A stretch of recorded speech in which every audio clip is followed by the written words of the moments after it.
Bon matin à tous nos participants. Donc, bienvenue au webinaire de formation Optosis. Aujourd'hui, on va parler du design de l'examen. Donc, je sais que plusieurs d'entre vous attendaient ce petit webinaire-là. En fait, ici, on va vraiment aller profond dans le moteur de l'examen Optosis ensemble aujourd'hui. Donc, c'est vraiment un webinaire un peu avancé par rapport à ce qu'on fait d'habitude. Donc, merci beaucoup, encore une fois, d'être tous présents. Vous répondez tous en grand nombre à nos webinaires. On est vraiment content du succès que ça a. Puis, on fait ça, bien sûr, pour vous. Aujourd'hui, comme c'est écrit ici sur l'écran, je vais tester de mon collègue Marc-André. Marc-André, ça va bien aujourd'hui? Oui, bonjour Eric et bonjour à tous.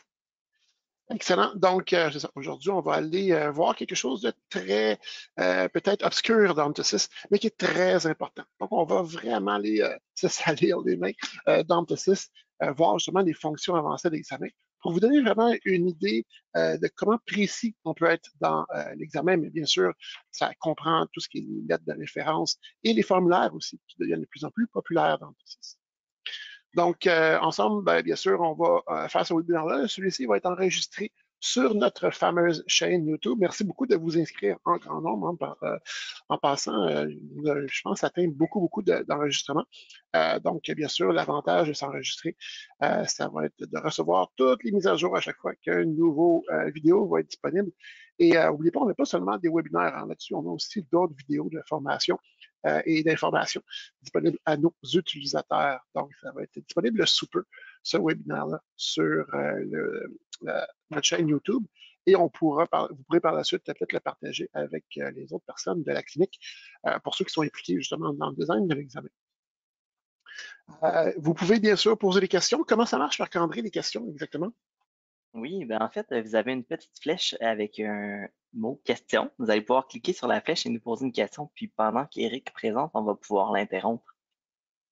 Exactement. Puis je pense que Marc-André aime beaucoup ça, m'interrompre justement. En passant, il va aussi avoir une période de questions à la fin. Donc, si vous pouvez, si vous avez une question plus générale, vous pouvez la poser à la fin aussi. Aussi, on va avoir on vous permet de poser votre question vous-même aussi à la fin, si vous voulez partager avec nous vos questions de vive voix. Donc, on va aujourd'hui faire deux petits sondages, un peu comme on fait d'habitude pour connaître un peu notre audience. Marc-André, on va commencer avec le premier sondage, s'il vous plaît, pour tout le monde.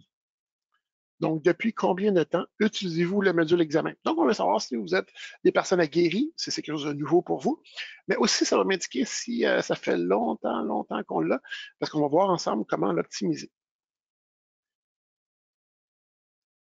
Donc, Marc-André, c'est quoi les bons trucs pour répondre aux questions, encore une fois? Oui, merci Eric. En fait, vous allez pouvoir cliquer sur les petits points blancs pour répondre à la question. Donc, je crois que c'est la plupart d'entre vous. Donc, on va partager les résultats à l'écran. Ah, très intéressant. Donc, il y a beaucoup d'entre vous qui sont moins d'un an qui utilisent l'examen. Donc, ça, c'est parfait. Il y a certains de vous que ça fait très longtemps aussi qu'ils utilisent l'examen. Donc, ça, c'est parfait aussi.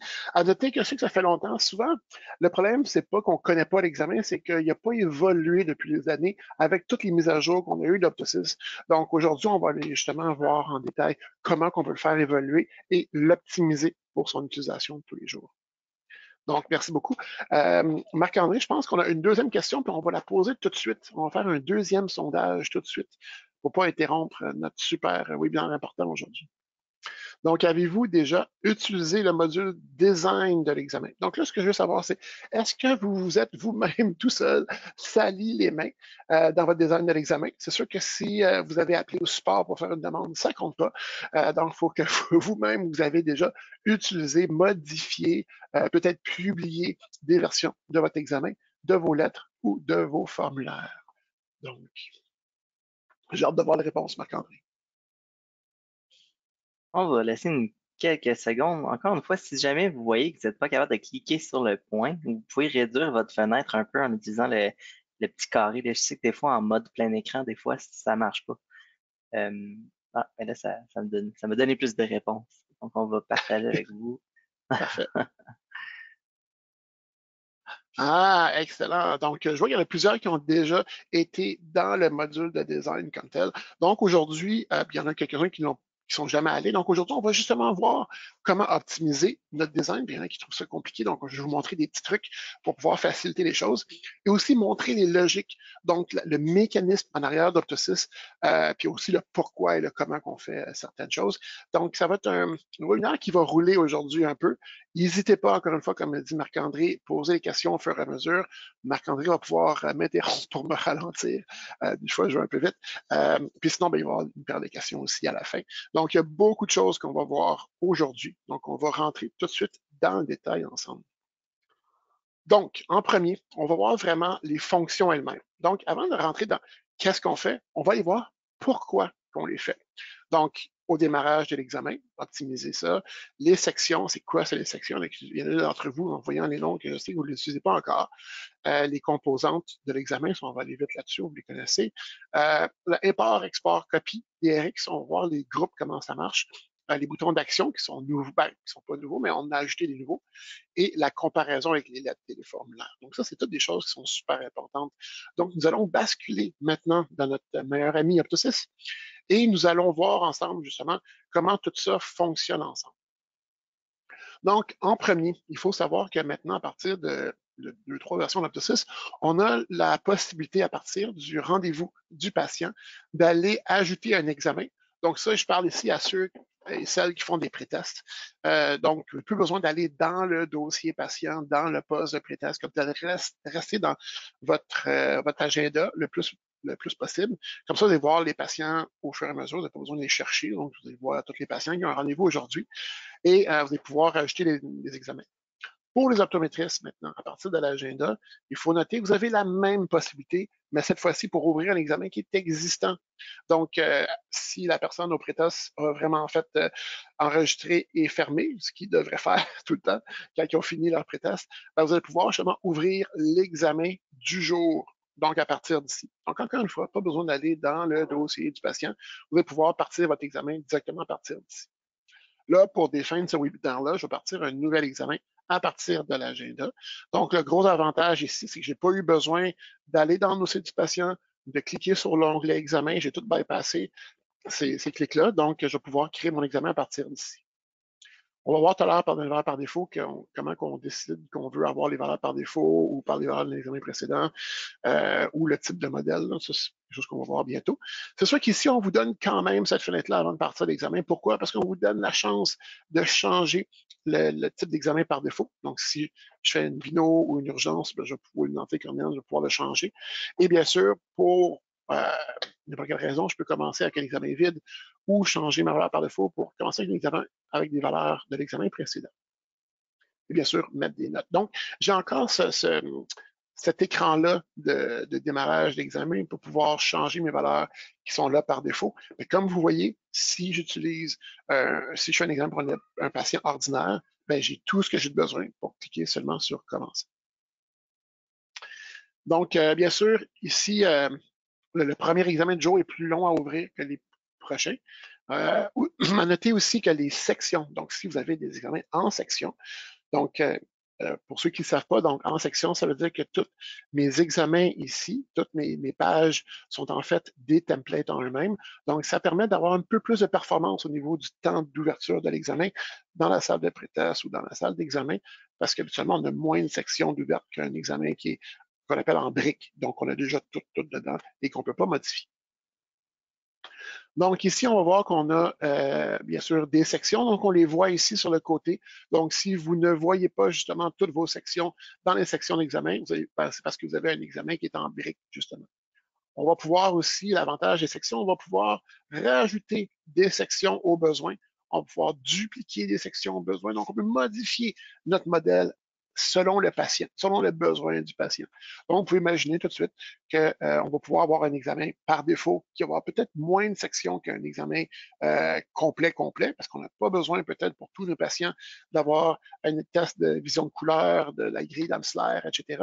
Donc, on va pouvoir justement mettre un examen un peu plus simple pour la plupart de nos patients qui va couvrir, mettons, 70% de nos examens qu'on fait. Et à ce moment-là, si j'ai un patient qui a un glaucome, je vais pouvoir venir glisser mon examen de glaucome dans mon examen, mais seulement au besoin. Donc, le démarrage va être plus rapide et le patient ou l'examen du patient va être plus personnalisé.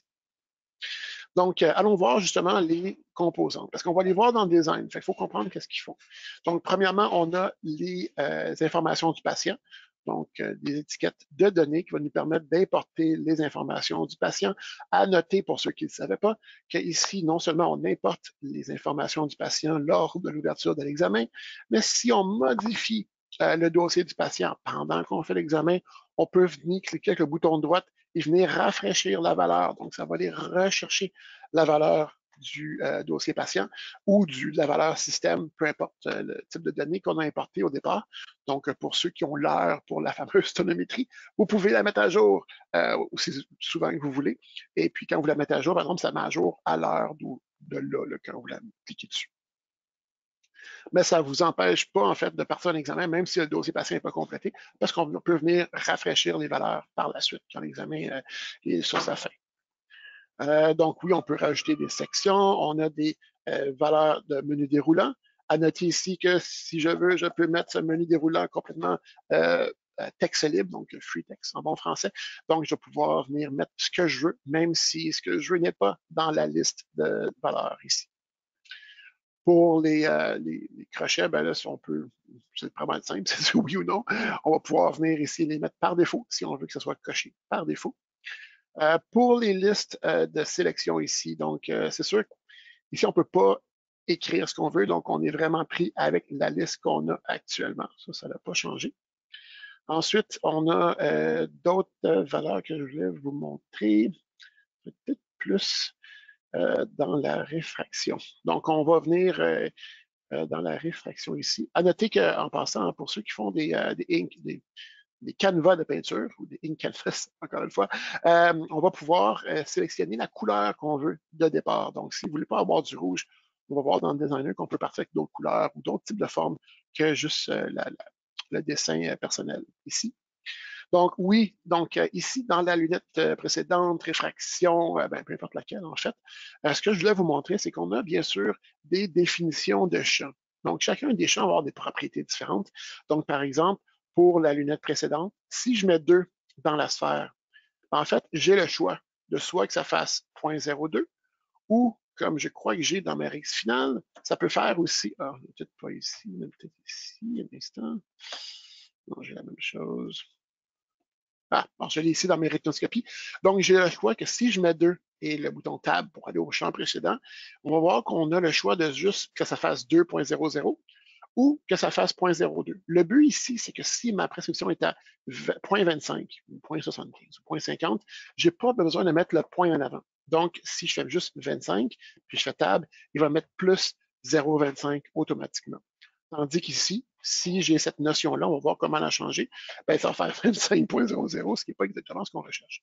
Mais selon la façon que vous travaillez, si vous préférez mettre 125 pour une prescription de 1.25, ou si vous préférez mettre 1.25, puis avoir l'option de pouvoir mettre un 2, ben là, vous allez pouvoir le faire comme vous voulez. Donc ça, c'est les propriétés des champs qui vont changer au fur et à mesure. Un peu comme dans l'axe, aussi, on voit qu'il y a certaines propriétés qui vont faire en sorte que si on met un axe de 9, ben, ça va mettre les 0,0 en face. Si ce n'est pas déjà le cas dans votre examen. Bien sûr, on a les boutons d'action qui nous permettent de copier d'une prescription à l'autre. Donc, cette fois-ci, celui-là, lui, ce qu'il fait, c'est qu'il va venir copier ma subjective dans ma finale. J'ai un bouton d'action aussi qui va venir imprimer la prescription, signer la prescription avec notre fameux mot de passe. Et bien sûr, on a le bouton aussi qui imprime la prescription. Donc, on va aller voir aussi dans le design. Bon, ensuite, c'est ça ici. Je vais pouvoir vous montrer ici la couleur par défaut est en bleu. Donc, si on ne veut pas de rouge, on peut le faire. On va voir ici aussi, si on veut, on va pouvoir venir importer, en fait, en prenant des groupes personnalisés, notre segment antérieur OD dans notre OS. Donc, je vais venir copier, en fait, des groupes à ce moment-là. Ça, ce n'est pas actuellement tous les examens qu'ils font. Il faut faire une certaine configuration dans le Designer. Puis c'est la même chose ici. Donc, on pourra importer l'OD dans le OS et vice-versa. En passant, je vais vous le dire, mais c'est important. Au niveau de la RX thérapeutique, ça me permet de commencer à parler des lettres. Donc, bien sûr, le but de mettre notre prescription médical, de médicaments dans l'examen, c'est de générer par la suite une lettre avec déjà l'information qui est populée dans la lettre. Donc, on a bien sûr, comme vous savez, en version 42, la dernière, créé un nouveau bouton d'action, qui est la création de la lettre, que vous pouvez mettre n'importe où. Dans votre lettre, je l'ai mis à la fin ici au diagnostic, mais vous pouvez le mettre n'importe où dans votre examen. Et on va générer en fait la lettre. Ici, ce qui est très important à retenir, c'est que la création de la lettre doit être faite à partir de l'examen parce qu'on doit venir importer justement les valeurs dans ce cas-ci de notre segment postérieur et antérieur à partir de l'examen. Donc, pour que notre cristalline soit claire, que notre macula soit claire, que notre cornée et notre iris soient clairs et normales, ben, il va falloir dire à Optosis quel champ de l'examen correspond à quel champ de ma lettre. Et ça va faire bien sûr le même principe pour mes formulaires que je vais envoyer à mon patient. Parce que si je veux importer les informations du formulaire que mon patient m'a soumis, pour ceux qui ne savent pas, les formulaires, c'est ceux qu'on envoie par courriel ou à un appareil Internet, qu'on envoie un courriel, le patient remplit le formulaire avec les questions que vous créez vous-même, un peu comme on va créer un examen.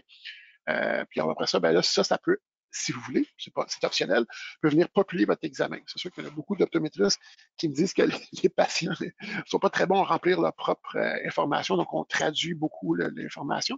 Mais si vous voulez, s'il y a coché, mettons, mot de tête, ben, vous pouvez importer ce même crochet-là dans votre examen au lieu que ce soit vous qui le cochez. Puis bien sûr, ben, on a la lettre qui est en segment. Donc, un peu comme avec l'examen qu'on a vu précédemment, j'ai une lettre qui est segmentée. Le gros avantage ici, c'est que je vais pouvoir venir ajouter des segments si je veux. Donc, je peux rajouter une section, même s'il n'y a pas dans ma lettre par défaut. Et je vais pouvoir aussi en enlever. Donc, si pour moi, pour ce patient-là, pour ce cataracte-là, je n'ai pas besoin de ce segment-là, je peux l'enlever aussi. Donc, j'ai la même modularité que je peux atteindre avec mon examen, mais je l'ai cette fois-ci dans la lettre. Et en passant, bien sûr, ça s'applique à notre formulaire aussi. Cependant, il y en a qui disent, ouais, mais qu'est-ce que ça a l'air une fois imprimé? Ben, visualisez là, on a un bouton visualiser en bas et on va pouvoir voir qu'est-ce que ça donne à la fin. Ça fait beaucoup plus de sens que quand on le voit par section, bien sûr. Mais le but, c'est de vous donner cette modularité-là, justement, cette capacité-là de modifier vos lettres au fur et à mesure.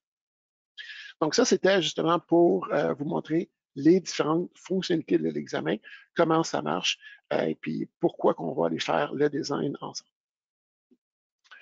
Donc, on va aller voir en premier les valeurs par défaut. Les valeurs par défaut sont très importantes dans Optosis parce qu'ils nous permettent justement de démarrer un examen de façon très rapide. Donc, ça aussi, il y a beaucoup de valeurs par défaut qui sont importantes, qui ont été récemment disponibles dans la version 42. Donc, c'est pour ça que je vous en parle, c'est pas tout le monde qui les connaît. Donc, à partir du menu administration, on se souvient beaucoup de choses depuis qu'on fait des webinars qu'on fait à partir du menu administration, c'est un menu très important. On va aller cette fois-ci dans les applications et dans les valeurs par défaut. Donc, administration, application, valeurs par défaut. Là, c'est sûr, pour ceux qui sont déjà allés dans les valeurs par défaut, peut-être vous le savez, on a des valeurs par défaut qui sont au niveau d'application. Donc, peu importe où est-ce qu'on est en Optosis, on va être affecté. Puis, il y en a d'autres qui sont par compagnie. Donc, si vous avez plusieurs cliniques sous le même serveur, mais il va falloir peut-être les modifier à ce moment-là par compagnie s'ils sont différentes par compagnie.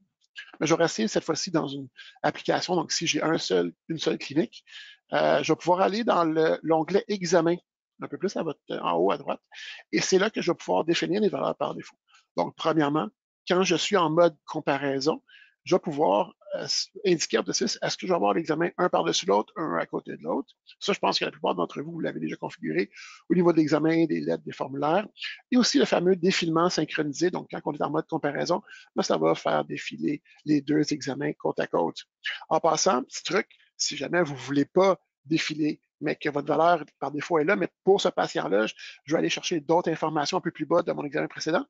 Au lieu de défiler dans votre examen courant, qui est en bleu, défiler dans votre examen qui est en rouge. Donc, vous allez pouvoir à ce moment-là défiler sans que ça fasse défiler votre examen du jour. Donc, quand on est en mode comparaison, qu'on a les deux examens, si ça c'est coché à oui, comme ça devrait l'être, normalement, entre vous et moi, les deux examens vont défiler ensemble. Cependant, si vous défilez seulement votre examen rouge, qui est l'examen précédent, là, ils ne défileront plus ensemble. Donc, vous avez comme la meilleure des deux mondes à ce moment-là. La notion de zoom, donc encore une fois, si vous trouvez votre examen trop petit ou trop grand sur votre ordinateur, notez que vous pouvez faire ça au niveau du poste de travail. Donc, dépendamment du poste de travail, vous pouvez avoir une notion de zoom personnalisée, même au niveau de l'usager, hein, en passant. Puis on a bien sûr ici en bas les valeurs par défaut qui sont nouvelles. Donc, un examen par défaut. Donc, si 80% de votre examen, c'est des examens complets, ben, mettez-le comme examen par défaut, on va pouvoir le modifier par la suite. C'est sûr qu'il y en a qui vont dire, ouais, mais est-ce que je veux être sûr que mon staff de pré-test prenne un bon examen? Ben, c'est sûr que si on a une valeur par défaut, il y a peut-être un espèce de réflexe de paresse qui va apparaître parce qu'ils vont peut-être pas changer pour examen d'entier de contact ou examen d'urgence parce qu'ils sont habitués de garder la même puis ils se posent pas la question. Donc ça, c'est à vous de voir. Mais au moins, l'option est là. Et bien sûr, l'option de démarrage. Donc, on peut à ce moment-là décider si on veut un examen vide avec les valeurs par défaut ou avec un examen précédent. C'est sûr qu'on va pouvoir à ce moment-là vous poser la question quel examen précédent vous voulez commencer l'information avec, mais ça va être déjà coché, on n'a pas besoin de le cocher soi-même. Donc ça, c'est des avantages. Et bien sûr, on peut faire la même chose avec des lettres et avec des formulaires.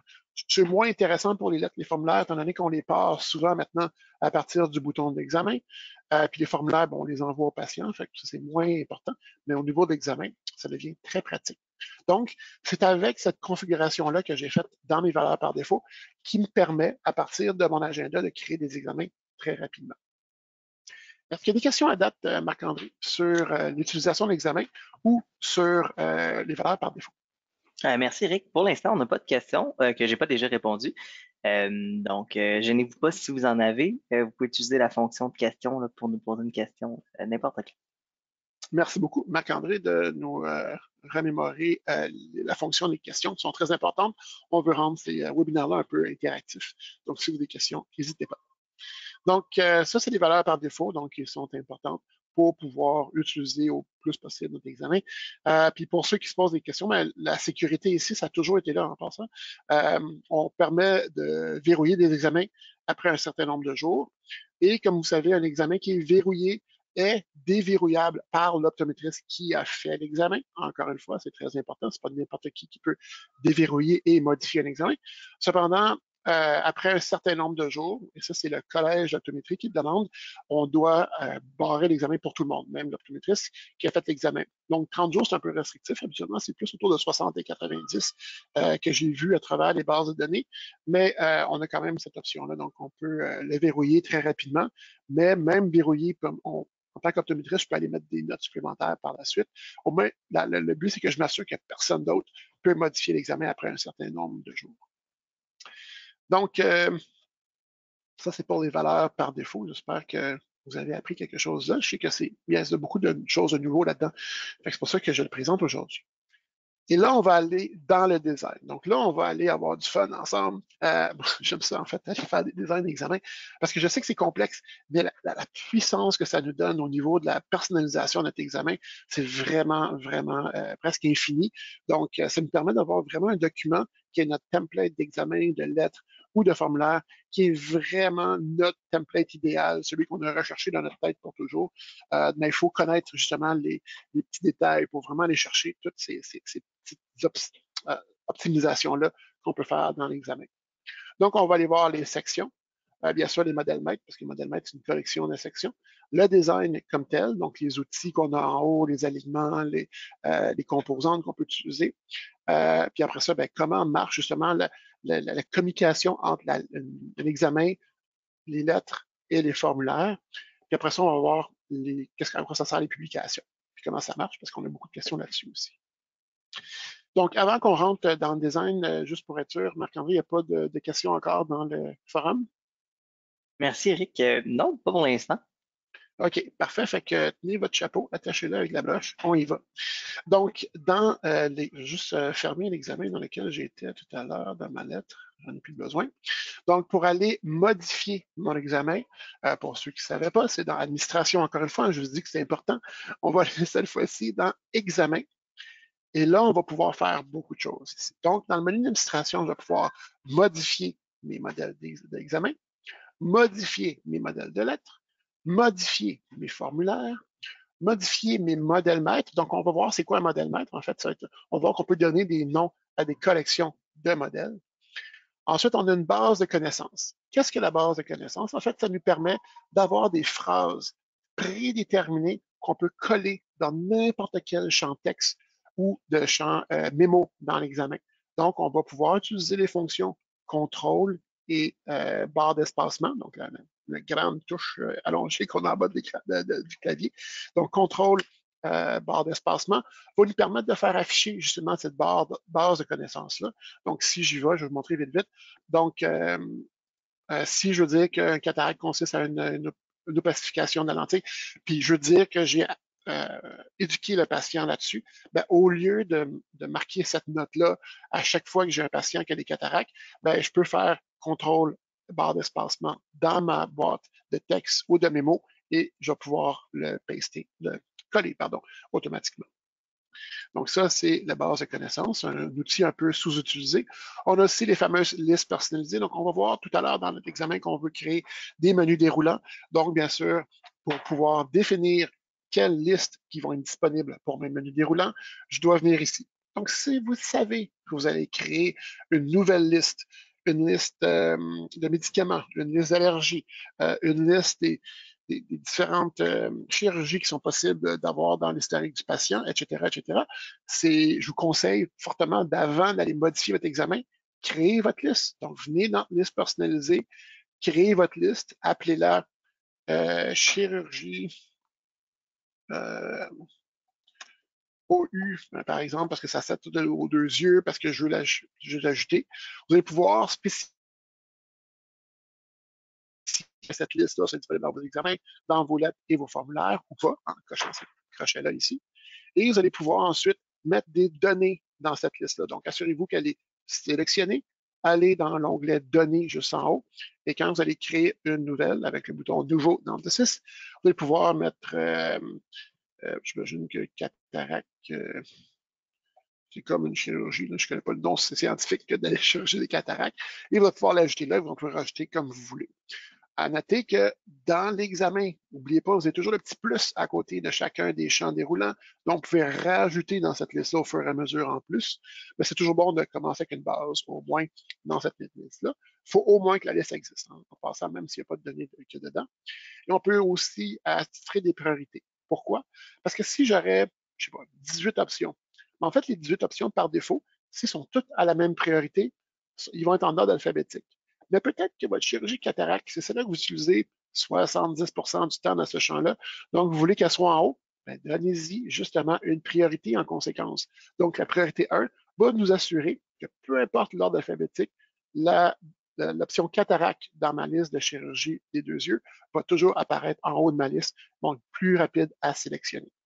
Donc, ici, je ne conseillerais pas peut-être pour la liste des médicaments. Vu qu'on a peut-être 500 différents médicaments pour le patient, ben, on ne veut pas avoir à rechercher quel qui est le plus précis, quel qui est le plus populaire ou pas. On veut garder une liste alphabétique, comme ça, je peux juste taper VIA pour Viagra, par exemple, puis il va apparaître automatiquement. Mais il y a pour certaines listes qui sont peut-être plus succinctes, mettons à 12 items ou moins, parce que là, ça va être peut-être le fun d'avoir des priorités selon l'importance ou la popularité de certaines des options dedans. Donc ça, c'est pour nos options dans administration, examen et les modèles, les bases de connaissances et les listes personnalisées. Fait que là, maintenant qu'on a fait nos bases de connaissances, qu'on a fait nos listes personnalisées, allons voir nos modèles. On va commencer par l'examen parce que bien sûr, c'est ce qu'on utilise le plus à chaque jour. Donc là, vous allez me dire, ah, Eric, tu as beaucoup d'examens. En fait, il y a une raison pour ça. Ça, c'est des sections. Donc, vous pouvez voir par le nom que ça, c'est vraiment une partie de mon examen. Donc, les pré-tests, les acuités visuelles, les antécédents du patient, les segments antérieurs, segments postérieurs. Donc, ce n'est pas des examens comme tels. Donc, pour ceux d'entre vous que vos examens s'appellent examen complet, ben, vous avez beaucoup moins habituellement de sections et vous avez des examens qu'on appelle en briques à ce moment-là. Je vais vous montrer comment faire après pour les mettre en section. Et vu qu'on a des sections, ben, ça ne dit pas ici à quoi va l'air mon examen, parce que c'est juste une panoplie de sections en ordre alphabétique. Donc ici, ce que je vais faire, c'est que je vais aller dans l'onglet modèle maître. Et ça, vous l'avez tous, hein, le modèle actuellement, si vous allez dans les versions 35 ou plus. Et c'est ici que je vais venir définir quelle section que je veux dans mon examen et dans différents types d'examens aussi peut-être, et quel ordre que je veux avoir. Donc, par exemple, dans mes types examens, j'ai un examen qui s'appelle examen de base. Donc, mon examen de base comprend les sections que j'ai besoin pour tous mes patients. Donc, ici, on a dans la première section toutes les sections qui sont disponibles. Et ici, j'ai les sections que je veux dans mon examen qui s'appelle examen de base. Donc, je vais venir définir ici quel examen que je veux. Il faut se souvenir en tout temps, on va pouvoir rajouter des sections pendant qu'on fait l'examen avec notre patient. Donc, on n'a pas besoin d'avoir toutes les sections, encore une fois, qu'on utilise peut-être juste 5, 10, 15 du temps. On va juste venir importer les sections qu'on a besoin 75 du temps, en tout cas ce que vous préférez. Puis après ça, on va pouvoir ajouter au fur et à mesure. Le but, c'est de ne pas polluer tous les examens de tous mes patients avec des grilles d'ancillaires si je fais ça juste 5 ou 10 du temps, parce que ça prend de la place pour rien. Ça prend aussi, ça bouffe de la performance, donc ça fait que mon examen est lent à ouvrir à chaque fois. Donc, si on peut garder l'examen le plus simple possible, on va pouvoir à ce moment-là démarrer avec un examen de base. Puis si j'ai besoin de ma grille d'abstraire, ben, je le rajoute pendant l'examen. Ça prend quasiment juste 2 secondes à ouvrir. Donc, ça garde une certaine performance et une certaine fluidité et un aspect compact pour mon examen aussi d'avoir des sections comme ça. Donc, je peux les définir comme étant un examen de base. Puis après ça, ben, je vais faire la même chose avec mon examen d'antique cornéenne, d'urgence, etc., etc. Donc, une fois qu'on sait que ça marche comme ça, j'ai des examens ici qui sont en briques. Donc, allons voir comment je vais faire pour ceux encore qui ont des examens en briques. Puis je sais qu'il y en a certains d'entre vous qui l'ont. Comment faire pour le modifier puis le mettre justement en examen en section. Donc, ici, je vais prendre un examen qui s'appelle examen 500. Je vais venir modifier le modèle. Donc, en modifiant le modèle, je vais venir juste éditer en fait le modèle que j'ai. On va voir que dans cet examen-là, oui, il est long à ouvrir. Hein, on sait que tous les examens en briques sont plus longs à ouvrir. J'ai des sections, un peu comme j'avais précédemment, avec information, lunettes précédentes, réfraction, électronique, tonométrie, etc. Donc, on les a toutes dans un seul modèle.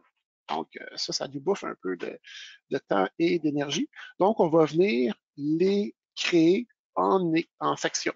Donc, c'est pour ceux qui ont ça et qui veulent le traduire en section, on va venir cliquer avec le bouton de droite sur chacune des sections, si vous voulez les garder bien sûr, et on va venir utiliser l'option créer un nouveau modèle à partir de la page courante.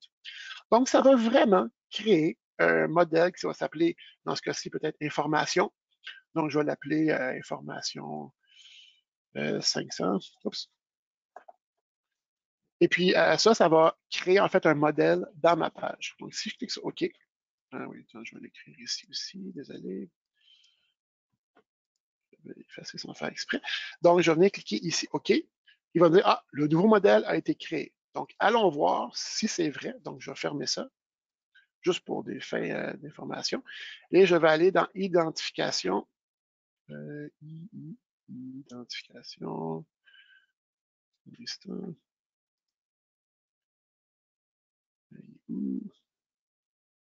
Information.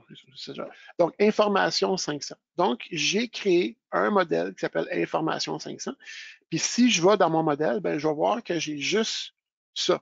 Donc, j'ai juste la section que j'ai exportée. Donc, en faisant ça avec toutes mes sections, ben, ça va les diviser en sous-sections. Et comme ça, je vais pouvoir les publier et me créer un modèle maître qui va avoir seulement les sections que je veux dans mon examen de base. Donc, comme vous voyez, c'est pas difficile. Donc, il y a déjà une application, une option dans Process qui est là pour vous aider à faire des transitions d'un examen en brique à un examen en segment qui vous donne beaucoup d'avantages. Donc, bien sûr, c'est important de publier vos examens que vous créez, peu importe si ce soit par segmentation ou parce que vous voulez créer une nouvelle section. Et c'est important aussi de les définir dans votre modèle maître en créant des nouveaux modèles maîtres. Donc, peut-être encore, je vais l'appeler examen tout simplement. Et je vais sélectionner que c'est un examen et il va me donner justement toutes les sections que j'ai publiées et je vais pouvoir créer mon examen maître en utilisant justement tout ce que j'ai subdivisé de mon examen en briques. On a une bonne Est-ce que c'est clair? question ici, Eric. Ah oui, s'il vous plaît. Est-ce possible de créer des examens ou formulaires dans une compagnie qui n'affectent pas l'autre compagnie? Exemple, compagnie de test. Euh, non, en fait, c'est sûr que tous les examens, un peu comme les produits d'Antosys, affectent toutes les compagnies. Cependant, il n'y a pas de problématique à créer peut-être deux types d'examens maîtres ou de sections, quitte à avoir un examen compagnie 1, un examen compagnie 2, dépendamment des préférences de chacune des compagnies. Comme ça, on va pouvoir l'utiliser. Mais c'est sûr qu'il va être dans la liste quand même. Donc, on ne peut pas attacher des examens à une compagnie. Et je vous conseille fortement d'avoir peut-être le même examen. Je sais que des fois, c'est difficile, mais pour toutes les compagnies.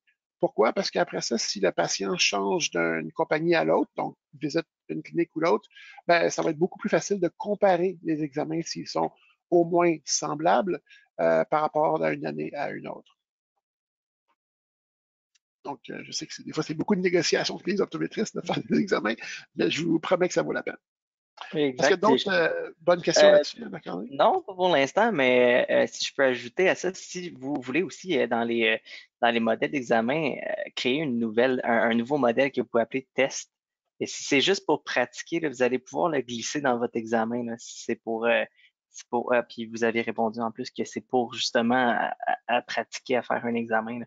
En effet, là, si en test, vous voulez juste faire un modèle, vous allez pouvoir l'ouvrir dans un examen normal puis ensuite glisser votre test dans cet examen-là. Puis ça Oui, affectera pas l'autre clinique parce que ça va être dans un modèle maître. On ne changera pas le modèle maître. C'est ça qui est important. exactement. Donc, ça n'affecte pas tout ça. Oui, tu as tout à fait raison, Marc-André. Puis à noter aussi que c'est important de faire vos tests dans un patient test aussi, hein, pas juste un modèle test. Un petit truc comme ça. Pour pas impacter vos vrais patients avec des faux examens dans leur dossier. Donc, OK. Fait que oui, c'est comme ça qu'on fait les segmentations. Donc, maintenant qu'on prend pour acquis que tout le monde a segmenté son examen, on va aller justement dans le design comme tel. Donc, aujourd'hui, on va aller dans différentes sections. Le premier que je vais utiliser, c'est l'identification. Pourquoi? Parce que je vais vous montrer justement les données, les étiquettes de données. Donc, ici, chacun des champs que vous voyez, donc le full name, le date of birth, le exam date, ce sont des champs qui arrivent directement de la base de données ou de votre système. Donc, vous n'avez pas besoin de les écrire. Vous ne pouvez pas, en fait, les modifier à moins de les rafraîchir, mais vous ne pouvez pas les éditer directement ici. Donc, c'est des champs qui sont très rapides à mettre en phase. Ici, donc, si on en veut un, ben, tout ce qu'on a besoin, c'est de cliquer sur étiquette de données, tout simplement dans notre boîte à outils, et de venir l'insérer dans notre examen. Donc, toujours mettre une étiquette en avant pour nous spécifier quel champ qu'on parle actuellement. Donc, ça va être un champ test, justement, comme disait Marc-André. Et on va avoir un data label à ce moment-là. Celui-ci, pour l'instant, Tosys ne sait pas encore qu'est-ce qu'on veut mettre dedans. Donc, c'est-tu le nom, c'est-tu l'âge, c'est-tu le médecin de famille, c'est quoi? Ben, en fait, on va venir le chercher dans notre contenu. Donc, dans les propriétés du champ à gauche, on a une des sections les plus importantes. Ici, on va aller explorer toutes les propriétés ensemble, mais le premier, c'est vraiment contenu. Et on va venir ici déterminer quelle est la source de l'information qu'on recherche. Donc, si on veut de l'information de notre dernière réception de lentilles cornéenne, ben, pourquoi pas? Ça va afficher le dégagement périphérique, le cylindre, le diamètre, la kérato, le prénom de l'optométriste, l'utilisation, la sphère de notre dernière RX cornéenne. Donc, par exemple, si vous voudriez connaître les valeurs de la dernière RX lentille cornéenne dans votre examen, pourquoi importer l'information à chaque fois quand elle pourrait apparaître directement dans votre examen? C'est sûr qu'ici, il faut comprendre que faut que l'information soit valide, donc il faut que ça soit vraiment pertinent parce qu'on ne peut pas la modifier encore une fois. Donc, si jamais c'est pertinent pour vous d'avoir les dernières valeurs de la dernière RX lentille, dernière RX lunette, ben, vous pouvez aller chercher cette information-là directement sans avoir à venir importer l'information de la lunette. Bien sûr, le plus courant, c'est pas le plus populaire, c'est pas examen courant, parce que la date de l'examen que je suis en train de faire ou l'opto de l'examen que je suis en train de faire, ni l'examen précédent, parce qu'on peut comparer, bien sûr, avec l'examen précédent, mais ça va être bien sûr patient courant. Là, je peux aller chercher, ben, pas mal tout le monde dans le patient courant, pas mal tout le monde, pas mal toutes les informations. Donc, même si je vais avoir leur alerte, leurs notes, leur assurance, leur cellulaire, les consentements aussi pour les courriels, les SMS, la date d'expiration de notre carte de la RAMQ, le médecin de famille, son fax au médecin de famille. Donc, j'ai vraiment beaucoup d'informations que je peux aller au niveau du dossier patient.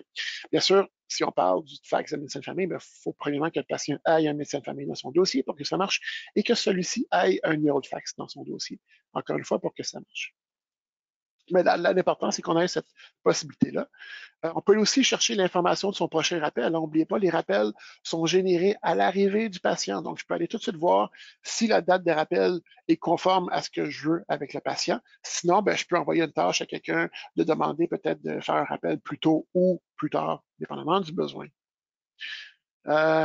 J'ai aussi, bien sûr, valeur du système. Là, vous me dites, ben, pourquoi je voudrais avoir la date du jour? Ben, en fait, ce serait pour plus l'heure. Donc, pour ceux qui font la tonométrie, encore une fois, si vous mettez l'heure courante ici, ben, peut-être pas pour dans ce cas-ci, là, mais dans la tonométrie, ben, je pourrais afficher l'heure du départ de l'examen. Si j'ai commencé l'examen à 10h44, ben, ça va afficher 10h44. Là, vous me dites, ouais, mais Eric, moi, si j'ai fait ma tonométrie à 10h50, ben, je vais afficher 10h50. Ben, encore une fois, je vous l'ai montré préalablement. Cliquez avec le bouton de droite dessus, rafraîchissez-le à 10h50 et il va rafraîchir à 10h50. Donc, ça, c'est les étiquettes de données. Donc, c'est des façons très rapides d'avoir de l'information de notre base de données ou du système. Mais gardez en tête que si on peut les rafraîchir, on ne peut pas modifier l'information dans l'examen. Fait que ça donne une valeur, mais est un peu limitée. Mais ça, c'est là. Il y a aussi d'autres valeurs qui sont très importantes. Donc, laissez-moi aller cette fois-ci dans le segment antérieur. Donc, ici, on va avoir plus une notion de groupe à ce moment-là. Donc, ici, ben, au niveau de l'information d'un champ texte. Donc, ça, c'est un champ texte. On le voit ici dans les informations générales. C'est le prochain champ qui est ici, boîte de texte. Encore une fois, c'est très important de toujours mettre une étiquette en avant de chacun des champs pour identifier qu'est-ce qui fait le champ exactement, parce que c'est pas tout ça ce qui va le dire, tout ça ne le sait pas. Donc ici, ben là, j'ai un champ texte. Donc ce champ texte-là va avoir un nom, bien sûr, donc une définition. C'est sûr que par défaut, quand on ajoute un champ texte dans Optosys, Optosys ne sait pas c'est quoi le but de ce champ-là. Donc, il donne un nom très générique, ce qui est TXT2 ou Text2. Moi, je recommande toujours de donner un nom à un champ. Le but étant que si un jour on fait une sélection sur nos champs, ben, on va savoir qu'est-ce qu'ils représentent exactement. Tandis que si on fait une sélection, puis on a juste les options, tu veux faire une sélection sur le champ TXT1, TXT2, TXT3, on ne sait plus. Donc, il faut retourner dans notre designer, voir c'est quoi le nom du champ, aller voir une sélection dessus. Donc, c'est sûr que c'est plus pratique de bien nommer nos champs, même si on en a beaucoup, oui, c'est beaucoup de travail, mais ça a beaucoup de valeur par la suite. Puis aussi, quand on voit avec les résultats précédents et les groupes aussi, qu'est-ce que ça a l'air. Donc, on a des étiquettes aussi. Donc, des étiquettes, c'est justement une définition du nom qu'on va lui avoir donné. Un requis ici, ben, ça nous permet de spécifier qu'un champ est obligatoire dans notre examen. Donc, il va donner un fameux champ jaune comme on a dans Optosys. Donc, si on ne l'a pas rempli, donc ça veut dire qu'il est requis. Optosys ne sauvegardera même pas l'examen si ce champ-là est vide. Donc, s'il y a des choses que mettons, la gang du pré-test doivent toujours rentrer, peu importe le patient, quitte à mettre je ne sais pas, ben là, ils vont devoir rentrer quelque chose à ce champ-là. Donc, vous assurez qu'il y a de l'information dedans. Et bien sûr, inclure dans la sélection, c'est ce que je parle tout à l'heure. Donc, si vous voulez avoir une liste de patients dont l'apparence générale est en santé, ce qui est la valeur par défaut, ben, vous allez pouvoir faire ça dans vos sélections aussi. Donc, bien sûr, la base aussi est là, donc on peut agrandir le champ comme on veut. Si jamais vous voulez agrandir pour mettre plusieurs lignes dans le même champ, n'utilisez pas une boîte de texte, mais utilisez le champ juste à côté qui s'appelle le mémo. Le mémo va vous permettre de mettre la quantité de texte que vous voulez. Puis, on n'est même pas limité par la grosseur du champ. L'Optosys va pouvoir aller plus loin. Donc, si on a vraiment beaucoup de texte à mettre, on va aller pouvoir défiler du texte même en dessous il va apparaître un petit curseur sur le côté pour pouvoir d'aller en haut et en bas pour voir tout le texte. Donc, ça, c'est pour le champ mémo. Et bien sûr, on correspond avec les mêmes choses. Donc, encore le nom, les étiquettes requises, ça revient au même. Et même, vous pouvez mettre des valeurs par défaut dans le contenu ici. Est-ce qu'on a des questions à date, Marc-André? Merci, Eric. Ben, c'est si bien expliqué qu'on n'a pas encore de questions. Merci. N'hésitez pas à venir m'écrire dans la section chat là, si vous avez des questions ou des suggestions même. Parfait, merci beaucoup. Là, après ça, ben, je vais aller dans les fameux menus déroulants. Donc, la raison pourquoi que les menus déroulants, je vous ai dit au préalablement qu'il fallait faire vos listes, nos listes personnalisées avant de faire notre boîte de déroulement dans notre design, c'est que ici, je vais devoir, encore une fois dans le contenu, sélectionner justement c'est quelle liste que je veux faire apparaître. Donc, si on a créé notre liste chirurgie tout à l'heure, donc j'en ai beaucoup, mais c'était notre chirurgie OU que j'ai créée. Ben là, je vais pouvoir venir dire ici que ce que je vois apparaître ici, c'est le nouveau champ que j'ai créé. Si je ne l'aurais pas créé d'avance, ben là, il faut que je ferme le design que je suis en train de faire. Il faut que je retourne dans mes listes personnalisées, le créer, puis revenir dans l'examen. Ça fait des étapes pour rien. Donc, avant de créer votre menu déroulant, si vous savez qu'est-ce que vous voulez faire, bien sûr, allez créer vos listes avant. Comme ça, vous allez pouvoir les sélectionner une fois que le menu déroulant va être créé. Donc, c'est la petite option ici, une liste déroulante, qui va vous permettre de le faire. Vous pouvez aussi mettre, bien sûr, des valeurs par défaut et vous pouvez mettre le texte libre. Donc, encore une fois, pour ceux qui utilisent un examen qui date un peu, cette option-là était peut-être pas disponible dans le temps. C'est quelque chose qui date de deux versions d'Auto6. Donc, allez puis sélectionnez vos champs, cliquez dessus et comme ça, vous allez pouvoir mettre du texte libre, peu importe la liste déroulante qui est là, vous pouvoir soit additionner. Donc, si vous voulez mettre cataracte de grade 10, je ne sais pas quoi, ben, vous allez pouvoir rajouter au mot cataracte grade 10. Tandis que si vous ne cochez pas texte libre, ben là, vous êtes pogné avec juste l'option cataracte, puis vous ne pouvez rien mettre à côté. Donc, ça, c'est pour les menus déroulants. Ensuite, je pense qu'ici, c'est pas mal tout ce que je voulais vous dire. Bon, les crochets, ben là, ce qu'il faut savoir sur les fameux crochets, c'est que c'est le seul composant d'Amptosys, hein, c'est le petit crochet vert ici en haut dans notre boîte d'outils, qui va avoir l'étiquette accolée justement ici. Donc, je vais mettre test ici comme juste pour vous le montrer. Donc, ici, mon crochet s'appelle test. Le but ici d'avoir l'étiquette inclus, c'est que je vais pouvoir changer l'alignement. Donc, mettre justement le crochet à droite du texte ou à gauche du texte. Et aussi, si je retourne ici, je vais pouvoir aussi même spécifier si je le veux en blanc ou en transparent, donc en gris jaune. Fait que, bon, ça, encore une fois, c'est un peu du détail, mais ça va vous permettre de faire ce que vous voulez. Et bien sûr, il peut être coché par défaut aussi. Ça, c'est pour la boîte de texte. Un que j'oublie tout le temps, c'est justement le groupe ici. Donc, la boîte de regroupement nous permet de identifier quels champs qui vont ensemble sous un titre. Donc, le segment intérieur est une boîte de groupe et médication utilisée est aussi une boîte de groupe. Il y en a beaucoup qui l'utilisent aussi pour identifier, par exemple, avec des couleurs de fond, quelle section doit être rentrée par les personnes qui font le pré-test. Quelles sections qui viennent d'un appareil automatisé parce qu'on a justement un auto-réfracto ou un 4 en 1, peu importe. Donc, ici, on va pouvoir identifier par section certaines étiquettes, en fait, qu'on veut pouvoir y appliquer. Donc, c'est sûr que pour ceux qui font le pré-test, c'est facile. Donc, de façon visuelle, je peux voir quelle section de l'examen, en tant que personne qui fait le pré-test, je dois remplir et quelles sections qui sont propres à l'optométriste. Donc, ça, c'est efficace aussi, juste pour avoir un visuel un peu plus précis de notre examen. Donc, je peux changer les couleurs, je peux changer le contour, puis en passant, je peux faire la même chose avec tous les champs. Donc, si vous avez un petit côté artistique ou justement un petit côté type A là, qui veulent vraiment identifier toutes les couleurs pendant qu'ils faisaient leur cours, utilisaient le highlighter jaune, bleu et orange pour leurs notes de cours. Ben, on peut faire la même chose dans Antosys ici. Donc, je pourrais mettre des couleurs séparées de fond ou le contour, dépendamment de la sélection que je veux avoir à ce moment-là. Donc, c'est très efficace aussi pour pouvoir identifier rapidement des champs spéciaux.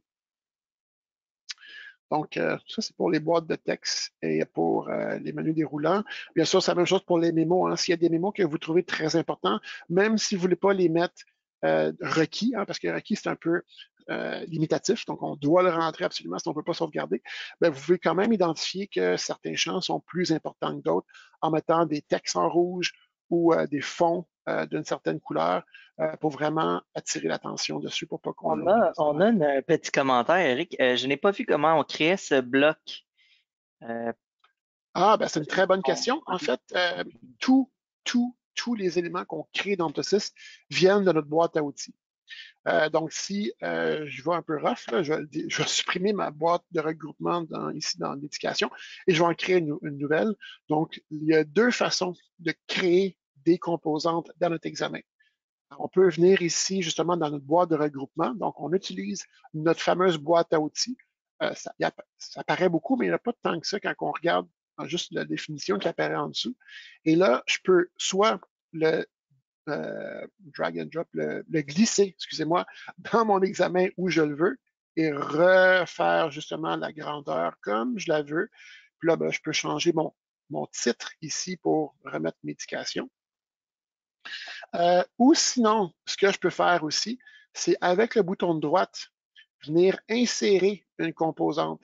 Et là, j'ai la même liste que j'ai en haut, comme on voit, elle est identique. Et là, je vais pouvoir encore une fois créer ma boîte de regroupement à partir de la mention boîte de regroupement et ça va me créer une autre boîte si je voudrais spécifier un autre groupe. Puis comme vous voyez, hein, je peux faire des boîtes par-dessus des boîtes. Donc, dans ma boîte de segment antérieur, je peux avoir une boîte, euh, je ne sais pas moi, une boîte déroulante, ou quelque chose comme ça, pour identifier qu'est-ce que j'ai précisément là-dedans. Puis je pourrais même y mettre une autre couleur de fond pour la mettre, ouf, pas mal aux yeux, la mettre plus évidente dans mon examen. Donc, on a toutes Eric, ces options-là. je pense qu'on a une autre petite question. Puis je pense que ça vaudrait peut-être la peine de revoir la boîte à outils. La question que j'ai, c'est quoi la différence entre boîte de texte et mémo? Mais je crois que ça serait intéressant d'aller dans la boîte d'outils, là, aller sur chaque fonction. Oui, absolument, tu as raison, Marc-André. Donc, parce qu'il y a beaucoup de fonctions dans cette boîte d'outils-là qui sont super importantes. Donc, la différence entre une boîte de texte. Donc, ça ici, ce que j'ai, c'est une boîte de texte.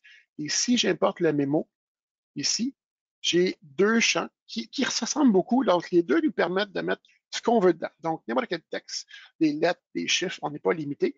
Cependant, la boîte de texte est limitée à une seule ligne de texte. Donc là, j'essaie de l'allonger vers le bas, je ne suis pas capable. Donc, je ne pourrai jamais mettre plus qu'une seule ligne de texte dedans.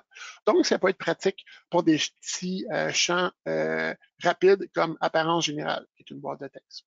Cependant, quand j'utilise une boîte de mémo, c'est parce que j'ai dans l'idée d'utiliser peut-être plus qu'une ligne. Donc ici, je vais avoir aucune limite en fait de grandeur de boîte parce que je vais pouvoir mettre le nombre de lignes que je veux dans ma boîte en tant que texte. Fait que je vais pouvoir faire Enter, une autre ligne, Enter, une autre ligne, une autre ligne, Enter. Donc, une boîte de texte est limitée à une ligne. La boîte de mémo est une boîte de texte, mais qui nous permet d'avoir plusieurs lignes de texte. Donc, on peut rentrer beaucoup plus d'informations. C'est une bonne question.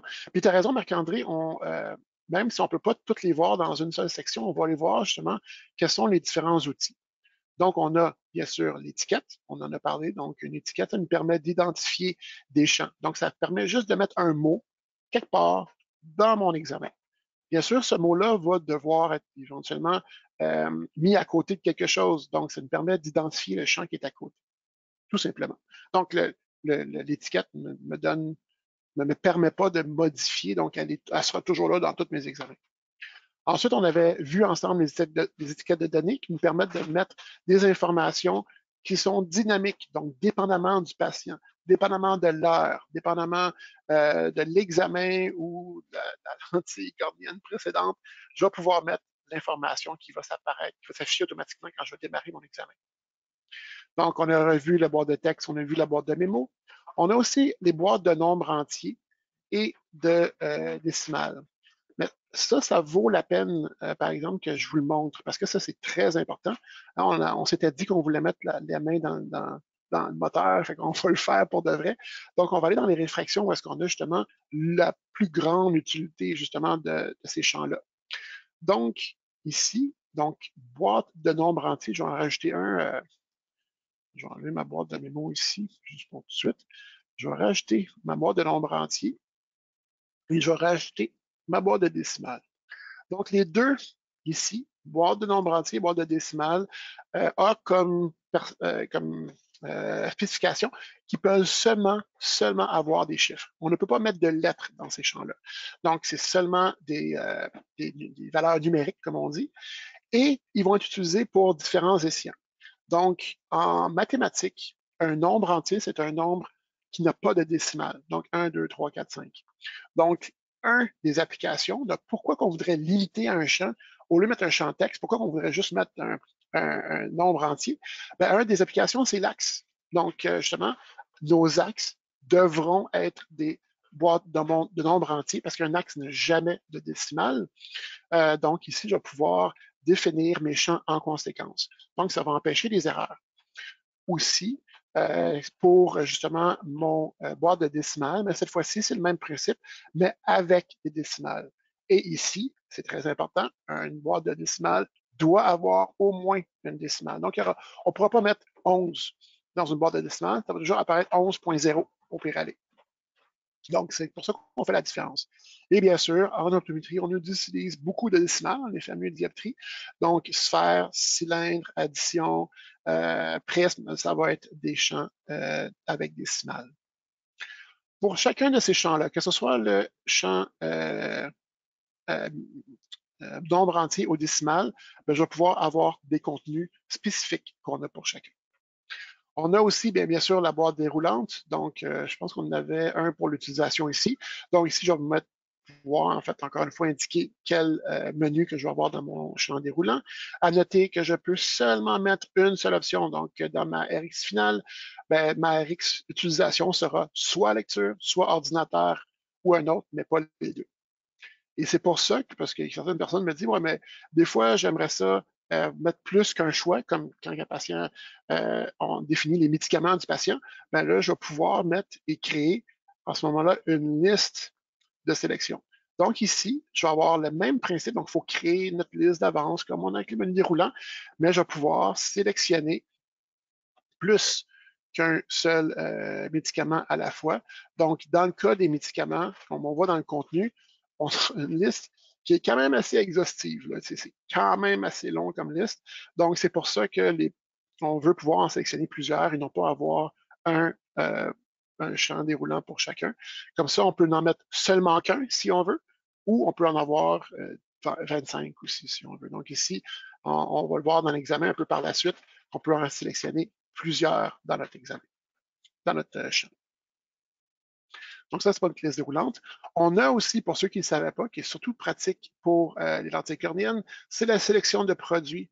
Donc ici, en insérant ça, je vais pouvoir identifier à Opto6 que je veux voir ma liste de montures, de lentilles cornéennes, de lentilles ophtalmiques et bien sûr de produits divers. Donc ici, je vais pouvoir aller rechercher dans mon catalogue Opto6 les produits. Donc, quand on va venir exporter ou importer des lentilles cornéennes, on va pouvoir sélectionner quel type de lentilles cornéennes qu'on veut sélectionner pour mon patient. Et ces lentilles-là, ça va être les lentilles qu'on a dans Opto6 directement. Donc, ça, c'est configurable aussi pour pouvoir le sélectionner.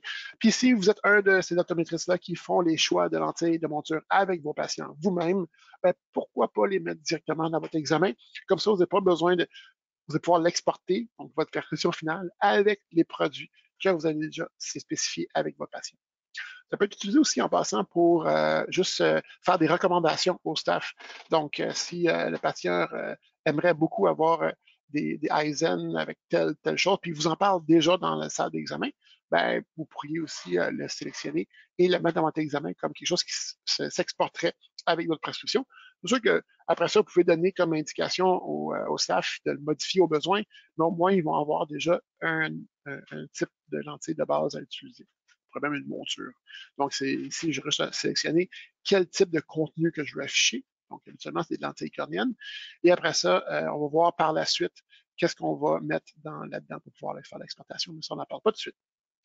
Euh, on a aussi le fameux date picker, la sélection de dates. Ça, c'est un champ que beaucoup de monde dit, ah, ben c'est super cool de pouvoir sélectionner ma date rapidement, puis après ça, il l'enlève.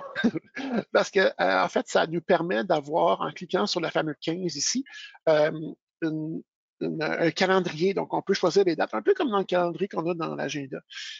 Ici, le problème, c'est que le calendrier, c'est le calendrier de ce mois-ci qui nous montre. Donc, si je sélectionne la date de dernier examen, puis le patient me dit, ah, ben, c'est quelque part, il y a 3 ans, ben, il n'y a pas de façon d'identifier quelque part, il y a 3 ans. Il va falloir sélectionner un jour, un mois et une année spécifique. Puis, ça fait depuis 2017, ben, il faut après ça aller de mois par mois jusqu'en, je ne sais pas moi, janvier 2017.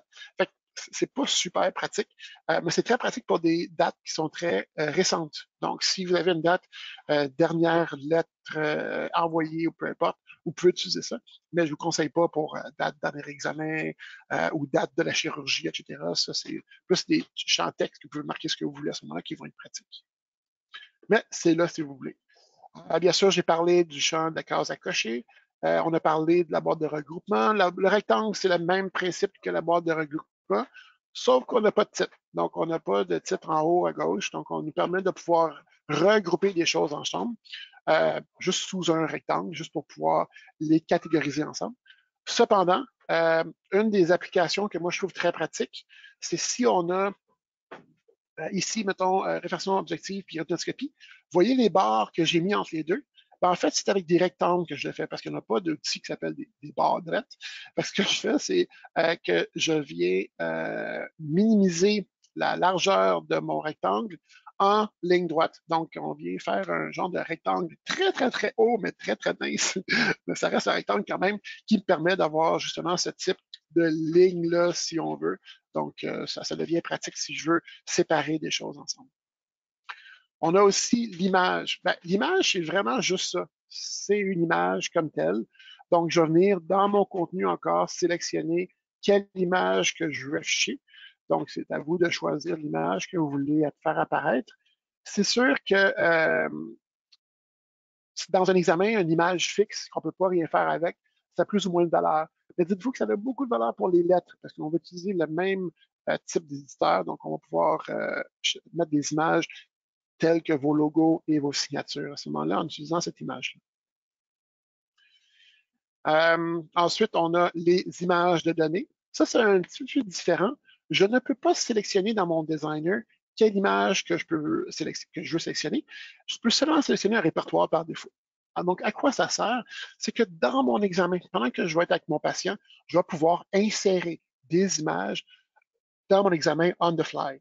Donc, pendant que je fais mon examen, je vais pouvoir venir peut-être importer mon champ visuel que je viens de faire avec mon patient, peut-être importer la photo rétinienne de mon patient directement dans mon examen. Et bien sûr, ce champ-là, je peux mettre la grandeur que je veux, je n'ai pas de limite. Donc, si je veux le faire, mon champ visuel apparaît aussi grand que ça, ben, je peux le faire aussi grand que ça aussi. Donc, ça nous permet d'avoir des images on the fly. C'est sûr qu'il faut quand même aller l'importer comme on fait un attachement, par exemple. Mais l'avantage, c'est qu'on a des répertoires par défaut. Fait que si on sait où est-ce que nos images de caméra rétinienne vont par défaut quand ils se sauvegardent, ben, je peux aller définir dans mon designer quel est ces répertoires-là. Comme ça, je n'ai pas besoin de rechercher la photo, juste besoin de prendre la plus récente et ça va venir s'importer dans AutoSys. À noter que, bien sûr, si je fais ça pour tous les examens, ça va faire grossir ma base de données un peu plus rapidement, mais AutoSys n'a pas de limite, en fait, d'espace. La limite, c'est votre disque dur, soit de savoir. On a aussi, bien sûr, les canevas de peinture, donc on les a vus un peu, donc c'est ceux qu'on utilise pour les segments antérieurs, segments postérieurs, pour les... qu'est-ce que j'allais dire? Pour les grilles d'Amsler aussi, pardon, j'ai eu un blanc de mémoire. Donc ici, ça me permet de dessiner dessus. Donc c'est pour ça qu'on a les options de la couleur par défaut. Je ne sais pas pourquoi mes couleurs sont en anglais. En tout cas, mes couleurs par défaut, donc j'ai rouge par défaut, mais comme on a vu tout à l'heure, je peux changer ma couleur par défaut, même si je peux la rechanger pendant qu'ils font l'examen aussi. La taille du crayon, donc si un crayon très épais ou très mince, dépendamment de de ce qu'on veut, et la forme par défaut. Donc, par défaut, on a une main libre, donc c'est-à-dire qu'on dessine ce qu'on veut. Mais si vous êtes aussi poche que moi en dessin, vous pouvez aussi dire, ben, je veux des lignes. Donc, si, par exemple, dans Vision couleur, ben, je fais des lignes, ben, pourquoi les faire à main levée quand on peut faire des belles lignes droites tout le temps en faisant une ligne, des rectangles et des cercles qui seront parfaits à ce moment-là. Donc, encore une fois, ça me permet de, sans avoir à aller dans le menu de mon canevas de peinture, aller sélectionner quelque chose par défaut très rapidement. Et puis, bien sûr, bon, on finit par les fameux boutons d'action. Donc, ici, encore une fois, on drag and drop à partir du menu de la boîte à outils où on clique droit et on insère justement des boutons d'action qui nous permettent de faire différentes actions telles que, encore une fois, je répète, le contenu dans mes propriétés va nous permettre de copier l'œil droit dans l'œil gauche, de copier des groupes. On va le voir plus en détail un peu tout à l'heure. Donc, ces boutons d'action-là nous permettent de remplacer un peu souvent ce qu'on faisait avec les boutons de droite anciennement dans l'examen pour aller un peu plus vite. Donc, avant que je rentre en détail dans chacune de ces propriétés-là, Marc-André, est-ce qu'on a des questions sur les composantes qu'on a vues à date? Pour l'instant, on n'a pas de questions. Puis sachez, là, comme je vous ai envoyé le lien vers notre chaîne YouTube, là, on sait que c'est beaucoup d'informations, mais ça va être disponible sur YouTube probablement plus tard aujourd'hui ou tôt demain. Puis vous allez pouvoir écouter ça, là, puis réenregistrer l'information qu'on vous donne. Mais non, pour l'instant, ça va très bien. On a une suggestion de montrer comment copier des groupes, mais je sais qu'on va y arriver bientôt. Oui, etc. Ben, c'est sûr qu'il y a beaucoup de choses qu'on veut voir, tout le monde, mais on va y aller étape par étape parce qu'il y a beaucoup de choses en designer, comme je vous ai dit au préalablement. Et j'ai pas le choix d'aller vite parce que sinon, on aurait une formation de 3 heures. Donc, ça, c'est notre boîte à outils. Donc, c'est tous nos outils avec leurs différentes propriétés que je viens de vous expliquer. Bien sûr, on a aussi l'option fichier. Donc, ça, c'est pour si vous voulez partager vos examens dans d'autres bases de données, très rarement utilisées. La fameuse option édition. Donc, ici, copier, coller, supprimer et annuler la dernière opération. Donc, si vous connaissez vos raccourcis CTRL-C, CTRL-X, CTRL-V, supprime le bouton supprime sur le clavier, ça va remplacer ces boutons-là aussi. L'alignement, donc il y en a beaucoup qui se demandent comment ça marche exactement. Mais l'alignement vous permet d'avoir justement un examen qui a de l'air professionnel. Même si c'est vous qui l'avez fait et vous n'êtes pas des designers professionnels d'examen, vous pouvez quand même faire semblant que vous avez travaillé très, très fort puis vous avez aligné un par un chacun des champs. Parce qu'Optosis, lui, ne sait pas vraiment que les champs vont ensemble. Donc, c'est à vous de les aligner en conséquence. Donc, ici, on va pouvoir les aligner. Donc, un petit truc que je vous donne encore une fois pour aligner des champs, toujours sélectionner le champ de référence en premier, donc le champ sur lequel vous voulez aligner les autres champs, parce que l'alignement, on ne peut pas le faire avec un seul champ, il faut le faire avec au moins 2. Et après ça, vous pouvez utiliser le bouton contrôle en bas à droite, à gauche de votre clavier pour pouvoir sélectionner les champs avec lesquels que vous voulez aligner avec le premier champ qu'on a sélectionné. Et après ça, ben là, c'est à vous de décider quel type d'alignement qu'on veut faire. Donc, un alignement à gauche, non, je ne pense pas, puisqu'on veut les aligner de façon horizontale et non pas verticale. Horizontalement, ici, aligné à droite. Donc, ici, on veut y aller de façon ici comme ça. Donc, je vais les aligner tous les milieux ensemble en utilisant le bouton aligner les centres. Je vais pouvoir aussi, bien sûr, les aligner par le haut, donc si je veux, ou par le bas. Et bien sûr, si je prends une ligne comme ça, ben, je vais venir soit les aligner comme ça ou comme ça, dépendamment de la situation que je veux encore une fois aligner. Moi, en tant que gars paresseux, souvent ce que je fais, c'est qu'au lieu de sélectionner tous les champs avec mon bouton contrôle enfoncé un par un, ce que je vais faire, c'est que je vais dessiner un rectangle bleu. Donc, j'utilise ma souris, je mets mon bouton gauche enfoncé et je vais venir dessiner un gros rectangle par-dessus mes champs. Donc, c'est sûr que premièrement, je m'assure que mon premier champ qui va être sélectionné va être mon champ de référence, encore une fois. Et je vais venir sélectionner le reste des champs que je peux être aligné avec. Donc, ça nous permet d'être un peu plus rapide, en fait, des fonctions. Je vous conseille cependant de faire ça toujours en partant de l'extérieur de la page. Parce que si j'essaie d'aligner, mettons, ma sphère avec mes 2 champs, mais si j'essaie de commencer comme ça, c'est mon boîte de regroupement que je vais venir modifier. Tandis que si je pars de l'extérieur, ben là, je vais pouvoir, ça ne sélectionne pas ma boîte de recrutement parce que je n'ai pas cliqué dedans, en fait. Donc, ça, c'est un petit truc que je vous donne. Donc, si vous voulez aligner tous ces champs-là ensemble, parce que vous voulez que ce soit sur la même ligne, ben, utilisez le beau petit rectangle que j'ai créé par-dessus ces champs-là et alignez-les de cette façon-là. Ça va être beaucoup plus rapide que d'avoir à les sélectionner un par un. Puis, pour ceux qui ont un peu d'expérience là-dedans, c'est très facile, sans faire exprès, d'en sélectionner quelque chose. Hop, je l'ai déplacé. Ah, c'est plate. Fait que c'est juste que c'est plus facile en faisant notre rectangle qui va être par-dessus à ce moment-là. Des petits trucs que je vous donne. On a aussi à mettre en avant-plan, mettre en arrière-plan. Donc, ça, c'est justement, si vous voulez, si vous vous rendez compte quand vous faites votre examen, que quand vous cliquez dans les champs, ça ne marche pas, ça ne clique pas. C'est souvent parce qu'on a créé notre groupe, notre rectangle de groupe par-dessus, donc en dernier. Donc, nos champs apparaissent comme s'ils seraient en arrière. Donc, dans le fond, on les ramène par en avant. Donc, en cliquant dessus, on peut mettre en avant-plan et mettre en arrière-plan. Ensuite, on peut aussi s'assurer que tous nos champs sont de la même grandeur en mettant le bouton Mettre même largeur, même hauteur, etc. Et on peut aussi s'assurer de l'espacement entre nos champs. Donc, si on veut s'assurer que tous nos champs ont le même espace égal entre chacun, on clique sur Mettre espacement vertical égal. Puis là, ben, ça, je l'ai fait de façon un peu rapide. Là. Je vais juste vous montrer ici, ce serait celle-là que je devrais utiliser. Et là, il va mettre les espacements en tous les champs de la même grandeur, juste pour s'assurer que c'est bon. Et bien, si on veut agrandir l'espacement, blablabla, rapetisser l'espacement, blablabla, et on peut aussi les minimiser au minimum pour ne pas avoir d'espace entre les champs à ce moment-là. Donc, un outil d'alignement très, très puissant qui nous permet d'aller très rapidement pour avoir un examen très professionnel. Cependant, je vous donne un autre truc. Faites-le à la fin. Faites-le pas au début quand vous créez votre page ou votre section ou peu importe. Cliquez-le directement à la fin parce que comme ça, si vous rajoutez un champ par la suite, vous n'aurez pas besoin de refaire l'alignement de votre section parce qu'on a rajouté un champ et il est tout croche. Donc, on va essayer de le faire à partir d'ici. Donc, je vous donne ce petit truc-là en passant. On a aussi étiquette auto. Donc, ça, c'est l'avantage ici. C'est si je clique sur le petit A qui pointe vers la gauche, quand je vais créer une boîte de texte, on va ici, ça amène une étiquette par défaut. C'est sûr que cette étiquette-là, on ne sait toujours pas. Ça, c'est toujours pas qu'est-ce que vous voulez mettre. Donc, mettons, on va mettre test encore une fois. Donc, ça met test et ça le met à une distance générique du champ. Fait que souvent, il faut les rapetisser.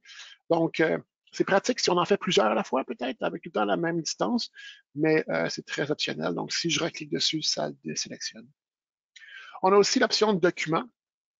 Donc, on a moins besoin de ces options-là peut-être maintenant qu'on a des sections, mais ça reste encore pertinent. Donc, si on a une section qui prend 2 pages, donc je voudrais rajouter une RX finale numéro 2, ben, ici, j'ai peut-être pas de place pour le faire. Donc, je peux créer une nouvelle plage, puis là, je vais pouvoir mettre ce que je veux dedans. Je vais pouvoir, bien sûr, supprimer cette page-là. Donc, on se souvient, le X noir nous permet de supprimer des champs, donc des composantes indépendantes. Mais le X rouge, il est en rouge pour une raison, parce qu'il supprime une page au complet. Donc, faire attention de ne pas supprimer votre page que vous êtes en train de travailler actuellement. Si vous avez plusieurs pages, vous pouvez changer l'ordre des pages.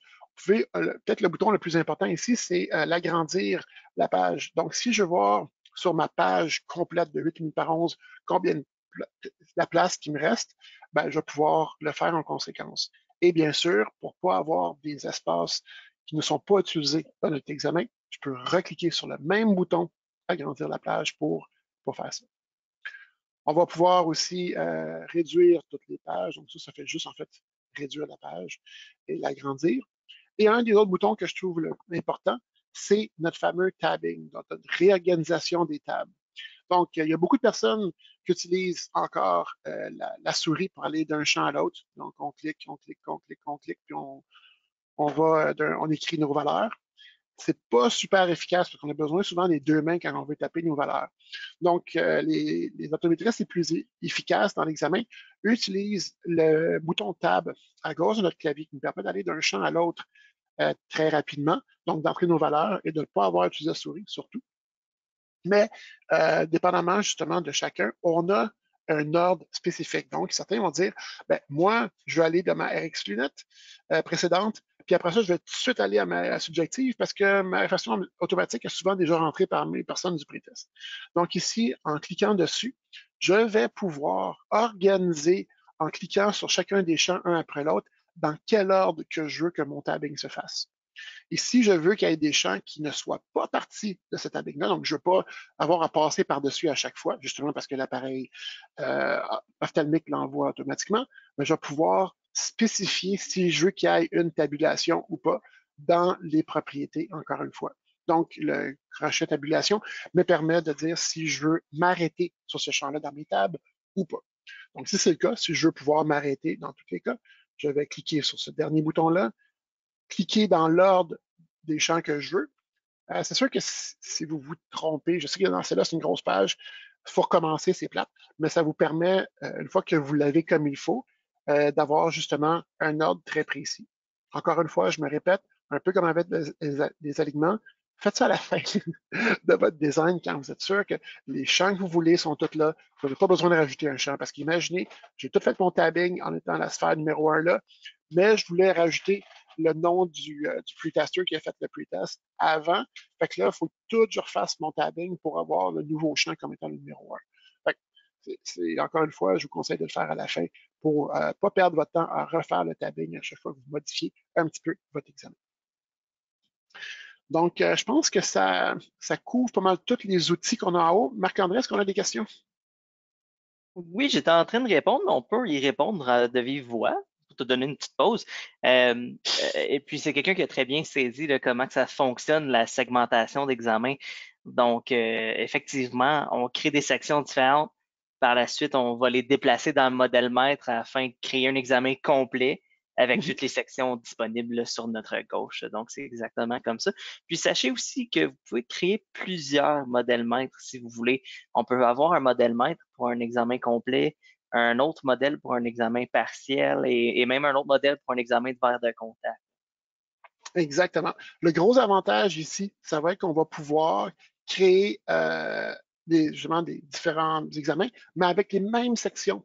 Fait que peut-être que votre identification ou même la réfraction qu'on voit actuellement va être aussi bonne pour un examen complet que pour un RX check, là, une vérification RX. Donc, vous pouvez réutiliser les mêmes pages. Et un des gros avantages, c'est que quand on va modifier ou améliorer notre page, ben, ça va améliorer tous nos examens qui utilisent cette page-là. Donc, c'est On vraiment a un autre, magique. on a une autre petite question aussi. Est-ce possible que la SOI partage sa banque de sections différentes des cliniques? Ben, en fait, on l'a toujours partagé. Je vous invite à nous appeler encore une fois si vous voulez avoir différents templates, différents modèles. On n'a pas d'outils, c'est vrai, actuellement, de bibliothèque. En fait, on les connaît très bien, puis on va pouvoir les partager avec vous si vous voulez qu'on vous les envoie. Donc, appelez-nous, envoyez-nous un courriel, euh, puis ça va nous faire plaisir de pouvoir partager nos modèles avec vous. C'est sûr que la plupart de nos modèles viennent des modèles matures d'optométristes qui utilisent l'examen déjà depuis longtemps, donc qu'on a déjà dans notre banque et on a aussi qu'on a amélioré souvent avec le temps. Donc, vous pouvez profiter en fait du travail d'autres optométristes. Exactement. Puis c'est surtout, c'est très vrai aussi, mais il faut savoir que plus que la template est mature, moins qu'il y a de chances qu'il va y avoir des petites dysfonctions là, dans les champs en tant que tels. Comme les modèles qu'on regarde en ce moment là, sont parfaits, hein, Eric? Euh, oui, aussi parfait qu'ils peuvent être. C'est sûr que, hélas, la notion de perfection est différente pour chacun parce que l'examen est très, très subjectif. Et hélas, pour nous, en tant que support, il n'y a pas personne qui utilise le même modèle d'examen d'une clinique à l'autre. Donc, oui, vous pouvez partir d'un modèle qu'on juge parfait, donc les fonctionnalités sont là. Cependant, vous pouvez modifier, comme vous voyez actuellement ensemble, aux besoins. Donc, si vous voulez rajouter des champs, vous dites, ben, Eric, moi, ma lunette précédente, je n'ai pas besoin du prisme 2. On a juste à l'enlever, il n'y a pas de problème. Et là, il va devenir parfait pour vous à ce moment-là. Mais c'est sûr qu'au niveau des fonctionnalités, tu as raison, Marc-André, ça marche là, avec les modèles qu'on a. J'ai une question ici très, très bonne là, ici. Qu'arrive-t-il lorsqu'on modifie une section? Est-ce que les examens d'avant seront aussi affectés ou seulement ceux faits suite à la modification? Ah, ça, c'est une excellente question. Et permettez-moi de le mettre sur la glace pour l'instant parce que je vais parler de la publication un peu plus tard. Puis ça va être très important. Donc, restez à l'écoute. On va pouvoir en parler en détail. Merci, Eric. Parfait. Donc là, maintenant qu'on connaît nos outils, ben, allons voir justement comment ça marche, ces outils-là, et à quoi ça va servir dans notre examen d'avoir autant d'options. Donc, un que je voulais vraiment parler, c'est justement les fameux groupes et les propriétés de chacun des champs. C'est très, très vrai, surtout au niveau de la section réfraction, parce que dans la section réfraction, on va souvent copier notre lunette précédente ou notre réfraction automatique dans notre subjective et notre subjective par la suite dans notre ERX final. Donc, en premier, il faut s'assurer que nos champs fonctionnent. Donc, par exemple, quand on a une sphère, que ce champ-là soit ce soit une boîte décimale avec des numéros décimales. Donc, on choisit la bonne composante dans notre boîte outils qui s'appelle la boîte de décimales. Et après ça, on va venir dans le contenu mettre est-ce qu'on veut que le champ soit négatif par défaut? Donc, on comprend que le sphère, c'est pas vrai, mais ça serait vrai pour le cylindre. Afficher le signe, bien sûr, on veut voir si c'est un plus ou un moins en avant. Le séparateur de groupe, qui est en fait de, de séparer en fait les décimales. Ensuite, la décimale automatique. Donc, si je mets 2, comme j'ai montré préalablement dans le webinaire, est-ce qu'on veut que ça fasse 2.00 ou 002? Donc, ça, c'est le choix. On peut le cocher ou pas. Je vous conseille fortement, une fois que vous avez fait votre examen, de le tester par la suite si ça marche avec vous. Le nombre de décimales, donc une sphère a habituellement 2 décimales, mais ça, c'est quelque chose qu'on peut modifier. Le nombre de zéros non significatifs, ça, c'est surtout utilisé pour l'axe. Donc ici, quand on met 9, comme je l'ai montré préalablement, on veut que ça fasse 0,09. Donc comme ça va ici dire, ben oui, on veut avoir toujours 3 caractères de ce champ-là, même si c'est des zéros qu'on met en avant. Ensuite, il y a aussi les incréments. Donc, si on veut, ici, dans notre sphère, mais ça peut être vrai pour toutes les boîtes de décimales, mais aussi n'importe quelle boîte numérique, ben, dire à chaque fois que je vais cliquer sur ma flèche qui va par en haut dans votre clavier, ben, il va monter de 0,25. Fait qu'on part à 0, si vous êtes en haut, en haut, en haut, en haut, ben, on arrive à 0,75. Si vous êtes en bas, en bas, en bas, on arrive à moins 0,75. Donc, on peut incrémenter comme ça de dioptrie les champs quand on utilise les flèches de notre clavier. On a bien sûr des valeurs par défaut. C'est sûr que dans une sphère, si dans un axe, on n'a pas vraiment de valeur par défaut, vous voyez moi. Et on a des valeurs minimum et maximum. Donc ici, ça, c'est des valeurs qui sont minimum, maximum. Donc si je mets une valeur dans ce champ-là, et elle doit être contenue entre le moins 25 et le 25. Si je mets 26 ou moins 26, je ne pourrais pas sauvegarder l'examen. Donc, c'est des notions assez limitatives. Donc, assurez-vous que si vous mettez des valeurs minimum, maximum, qu'il n'y a aucune possibilité que le patient ait des valeurs à l'extérieur de ces numéros-là, de ces nombres, par exemple. Donc, ça, c'est pour la sphère de stage. C'est sûr qu'ici, je pense que moins 25 plus 25, on se couvre pas mal tous les patients. Et on a aussi, nouvellement dans la version 42, pour ceux qui n'ont pas eu le webinaire, on a justement des valeurs minimum et maximum. Donc, pour chacun des champs que j'ai, je peux déterminer une valeur minimum ou maximum. Donc, je pourrais dire normal, en fait. C'est pas une valeur minimum maximum, mais normal, minimum, normal, maximum. C'est-à-dire que si mon patient a une sphère de moins 16,75, ben le champ va apparaître, le nombre va apparaître en rouge, puis le contour va aussi apparaître en rouge. Donc, ça va en fait faire en sorte que ça va attirer notre attention pour dire oh, moins 16 pour 75. Alors, on a tout un cas ici. Donc, c'est vrai, on peut le faire pour les champs de natonométrie. Donc, si on veut indiquer que la pression est vraiment forte, tous les champs numériques, en fait, on va pouvoir déterminer une valeur minimum, une valeur maximum. Et quand on dépasse ces valeurs-là, le champ apparaît en rouge pour nous indiquer que c'est important. Est-ce qu'il y a des questions à date, Marc-André? Je sais que je vais vite, là, mais il y a beaucoup d'informations que je veux livrer aujourd'hui. Ouais, comme tu as dit, Eric, il y a beaucoup d'informations. Pour l'instant, on n'a pas de questions. Parfait. Donc, je continue. On a aussi les résultats précédents. Donc, ici, si je voudrais, mettons, je vais l'appeler lunette précédente, parce que je suis dans la lunette précédente. Si je voudrais pouvoir voir dans un seul tableau toutes les lunettes précédentes de tous les examens précédents du patient, donc s'il y en aurait 10, s'il y en aurait 15, il y en aurait juste 2, au lieu d'avoir un mode comparaison qui me limite à un seul examen que je peux voir précédent, ben, le mode résultat précédent me permet d'avoir tous les champs peut-être de mon lunette précédente, de tous mes examens précédents en format tableau. Donc ici, lui, ben, la sphère 1 serait peut-être dans la première colonne de ma lunette précédente, que j'ai appelée lune PREC par paresse, tout simplement. Et en ayant le même groupe, ben là, je pourrais déterminer que ma sphère OS, ce serait ma deuxième colonne. Comme ça, je peux créer justement ma ligne avec tous les champs. Bon, sphère OD, sphère OS, cylindre OD, cylindre OS, axe OD, axe OS, et les définir comme ça. Comme ça, je pourrais m'assurer que je peux toutes les comparer d'un à l'autre sans problème. Donc, ça va être avec un clic droit dans la page qu'on va pouvoir activer ces valeurs de résultats précédents-là. Et à noter que même si je ne l'avais pas configuré dans mes anciennes publications, si j'ai gardé les mêmes noms de champs, donc on commence à parler des noms et des noms de données, si j'ai les mêmes noms, ben, ça va s'affecter sur les autres aussi. Ensuite, on a les imports, exports, copies. Donc là, on va commencer à parler justement des groupes. Donc, on a la notion de source. Donc ici, il va y avoir un groupe personnalisé, réclamation, Métis, parce qu'on peut envoyer des réclamations, lentille cornéenne et RX lunettes. Donc ici, ce sont des groupes qui sont déjà préétablis pour pouvoir soit envoyer de l'information dans le dossier du patient ou recevoir de l'information du dossier du patient.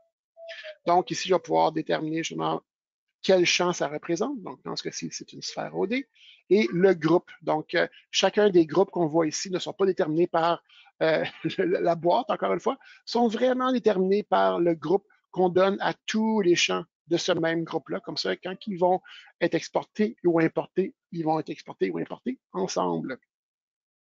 Ben, et quand on exporte, bien sûr, on va pouvoir déterminer lequel qui est exportable. Donc, une RX finale est exportable, bien sûr, et quel qui ne l'est pas.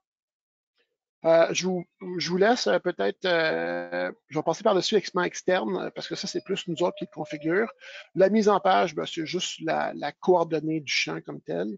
La police, bon, on l'a vu tout à l'heure, c'est pour déterminer quelle police est, si on veut, en gras ou en italique ou en souligné, et bien sûr, les couleurs qu'on veut atteindre avec ce champ-là particulièrement. Donc, chacun des champs va avoir des propriétés très précises.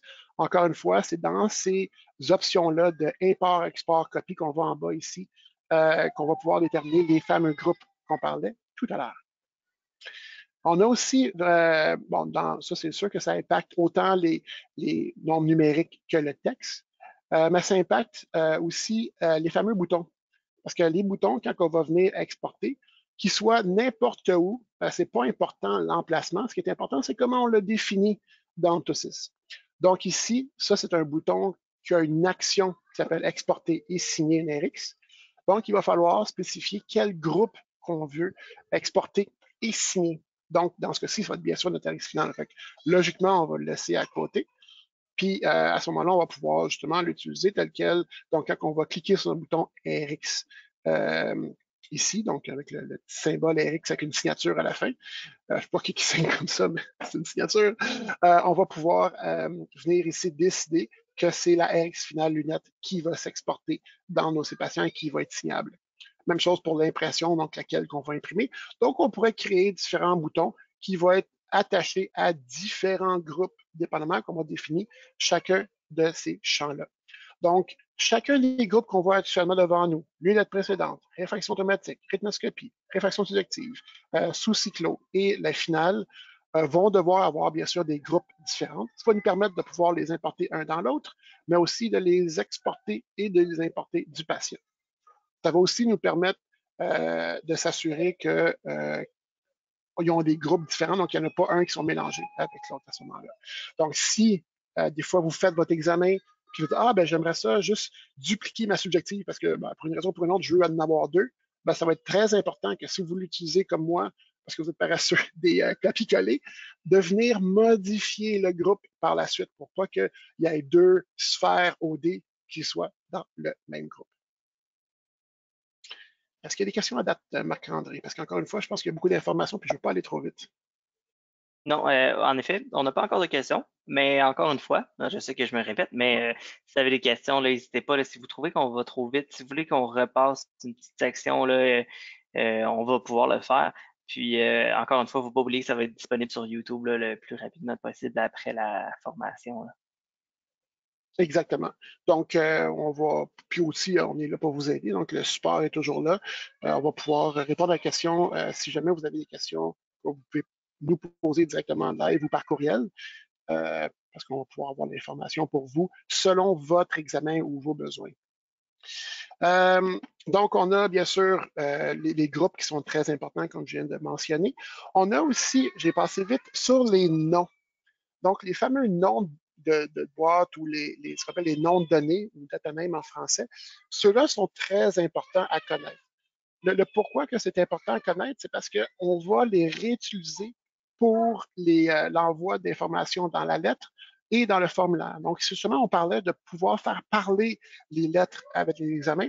Donc, ça va être très important de pouvoir l'utiliser à ce moment-là.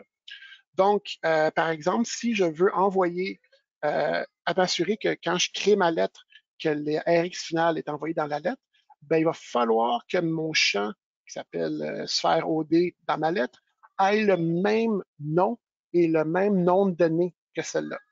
C'est sûr qu'entre vous et moi, le plus facile pour que ça se fasse, ça serait de copier et de coller l'information que j'ai dans mon examen dans ma lettre. Et en fait, c'est tout à fait comme ça qui est la meilleure façon de faire nos lettres d'examen, c'est d'utiliser le copier-coller. Donc, quand je vais aller dans une lettre que je veux créer, je vais en créer une nouvelle juste pour le fun qui va s'appeler test. Oups. Je vais pouvoir la sauvegarder en tant que lettre comme telle. Et quand que je vais venir modifier mon modèle qui est vide actuellement parce qu'il n'y a rien, je vais venir coller mes informations ici et annoter que chacun de mes champs vont avoir le même nom et le même nom de données. Donc ici, on va avoir toute l'information qui va se transférer dans ma lettre au niveau de ma RX finale. C'est vrai pour tous les champs, le segment antérieur, le segment postérieur, tant qu'on a les mêmes noms au niveau des noms des informations générales et les noms de données, l'information va se transférer avec exactement le même format. Et ça, c'est même si on change, par exemple, les couleurs, ou on met le champ avec des bordures transparentes, ce que je fais souvent pour des lettres parce que ça paraît mieux. Euh, on va pouvoir, en fait, ça va se transférer quand même, tant qu'encore une fois que les noms restent les mêmes.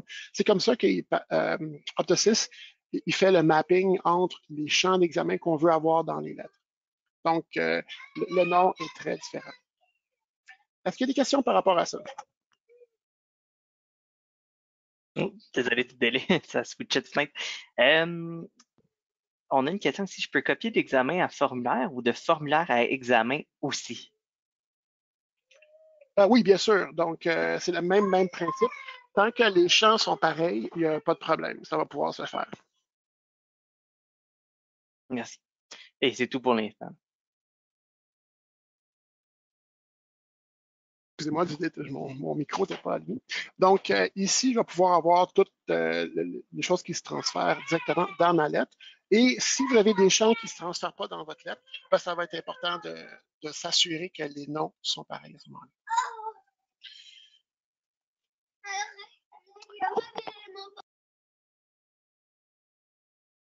Il ne faut pas oublier OK. aussi là, que même si on est allé vite, là, ça va être disponible sur YouTube aussi, là. Puis, encore une fois, si jamais vous avez besoin d'aide avec quoi que ce soit, vous pouvez toujours nous écrire au support, là. Ça va nous faire un plaisir là, de vous aider à revoir votre examen avec vous. Exactement. Donc, en reprenant ici, donc, on voit que toutes les propriétés de chacun des champs sont très importantes et surtout pour les noms et les noms de données pour pouvoir faire. Et c'est la même chose pour les formulaires en passant. Si vous voulez c'est que le formulaire parle avec votre examen, c'est-à-dire que les réponses du formulaire du patient puissent être importées dans votre examen. C'est important de garder les mêmes noms et les mêmes composantes qu'on a dans l'examen. Donc, le plus facile pour créer vos formulaires, ça va être encore une fois le fameux copier-coller. Puis après ça, ben, juste vous pouvez modifier vos champs tant qu'on garde les mêmes noms et les mêmes types de données. Donc, c'est sûr que si dans mon examen, j'ai mes informations sont en mode menu déroulant, puis je pose des questions texte à mon patient, ben, je ne pourrais pas importer mon texte dans un menu déroulant pour la même réponse. Il faut regarder le même type de composante. Donc, quand je vais aller dans mon modèle d'examen, puis quand je vais venir modifier mon modèle d'examen, ben, je veux m'assurer, peut-être avec le même copier-coller, que chacun des champs qui sont ici, si je veux les avoir dans mon examen, que ce même champ-là existe dans mon examen, avec les mêmes noms et avec les mêmes types de composantes. Donc, ici, ça sera en passant, c'est un autre exemple de formulaire, si vous voulez envoyer des formulaires à vos patients qu'on a dans Optosis. Donc, comme je dis, la plupart des optométristes qu'on a fait les formulaires pour l'instant utilisent le mode de comparaison pour pouvoir lire les réponses du patient, mais n'utilisent pas toujours le mode d'importation, justement dans l'examen. Donc, ça, c'est quelque chose à voir aussi. Donc, je pense que c'est pas mal tout pour, pour le modèle ou le design. S'il n'y a pas de questions, on va passer à la publication. Est-ce qu'il y a des questions, Marc-André? Merci, Eric. Non, on n'a pas de questions pour l'instant. Donc, je pense qu'on peut passer là, à la publication. Parfait. Donc, la publication, en fait, c'est quelque chose qu'on voit encore une fois dans nos modèles. Donc, on voit la liste, justement, de nos modèles qu'on a ici. Et pour chacun, on a différentes publications. Je vais juste aller dans un que je sais qu'il y en a plusieurs publications, donc comme dans ce cas-ci. Donc ici, la publication, le but, c'est que oui, on va voir chaque fois qu'on a publié le modèle. Donc un peu comme un livre, on va pouvoir spécifier quand je suis en train de faire un brouillon de mon livre, puis quand est-ce que mon examen va être final. Donc là, je vais le publier comme un livre qu'on publie. Mais si on veut aller revoir les anciennes publications, je vais pouvoir justement le voir. Puis le but de garder ces informations-là, c'est justement par rapport à la question qu'on avait préalablement, c'est qu'on va pouvoir s'assurer que chacun des examens qu'on fait aujourd'hui vont toujours rester dans le même format. Donc, quand on va faire une nouvelle publication, ça n'affectera pas les anciennes publications. Ça va seulement affecter les nouveaux examens qu'on va faire à partir d'aujourd'hui. Donc, les anciens examens vont être dans les anciennes publications. Et si on veut aller voir justement les anciens formats et peut-être même réutiliser des choses qu'on aimait mais qu'on a perdues, il n'y a rien qui vous empêche de retourner dedans, de pouvoir peut-être copier-coller encore une fois les sections qu'on voulait et de les remettre dans votre nouvel examen. Il est très important à noter qu'on ne peut pas utiliser les nouvelles publications. C'est-à-dire qu'on ne peut pas dire la publication, je réutilise celle de 2017. Je peux seulement utiliser dans mes patients la publication actuelle. Cependant, je peux toujours y retourner pour des références comme on vient de faire. Cependant, on ne peut pas juste dire, on ne peut pas choisir quelle publication qu'on veut. Est-ce que c'est bon? Il n'y a pas de questions là-dessus? Pas encore. OK, parfait. Donc, on va juste revoir ensemble justement le design de l'examen sur le PowerPoint. Donc, on a vu les sections et les modèles maîtres. Donc, on a vu ensemble que plusieurs sections créent un modèle maître, que le design de l'examen et les outils, il y a beaucoup d'outils, puis il y a beaucoup d'informations dans le design de l'examen qu'on peut utiliser pour vraiment atteindre notre examen idéal. On a vu aussi comment faire une lettre et un formulaire. Donc, on a vu que c'est en s'assurant que chacun des champs qu'on veut qui se promènent d'un à l'autre ait le même nom et le même nom de données. Et on a vu aussi qu'on peut voir l'historique des publications, mais qu'on ne peut pas l'utiliser pour les publications, les examens suivants. On peut justement utiliser les publications actuelles pour les examens qu'on va faire. Donc, on peut quand même s'y référer, mais que les anciens examens vont toujours rester dans le même format. Donc, là, je pense qu'on est prêt pour les questions générales. Donc, Marc-André, est-ce qu'il y a des questions qui sont rajoutées depuis la dernière fois? Non, mais on avait une question au tout départ. Je sais pas si on a bien répondu là, à tout ce qui était de copier un groupe ou de savoir comment grouper des choses. Je crois que oui. Oui, je peux peut-être revoir encore la copie de groupe. C'est juste de s'assurer, encore une fois, dans notre designer, que le groupe est bien configuré dans le champ. Donc, je vais retourner à notre réfraction parce que c'était notre bel exemple qu'on avait tout à l'heure. Donc, encore une fois, on s'assure que chacun des groupes ou des des informations qui vont ensemble, comme justement la prescription de lentilles de minute précédente, ben, qu'on va avoir le même groupe pour chacun. Donc, si je donne un peu plus d'espace, je donne un peu plus d'espace ici dans mon designer, je vais voir que lui s'appelle Previous Pedicle Number 1 et tous les champs de mes lentilles minute précédente ont le même groupe. Comme ça, quand que je vais venir l'importer dans mes règles finales, ben, je peux juste dire, au lieu de dire je vais avoir ces champs-là un par un, ben, je vais juste mentionner dans mon bouton d'action que je vais vouloir copier un groupe particulier dans celui-là qui est juste à côté. Donc, il va prendre tous les champs qui sont dans ce groupe-là pour les mettre dans celui qu'on veut. Ouais.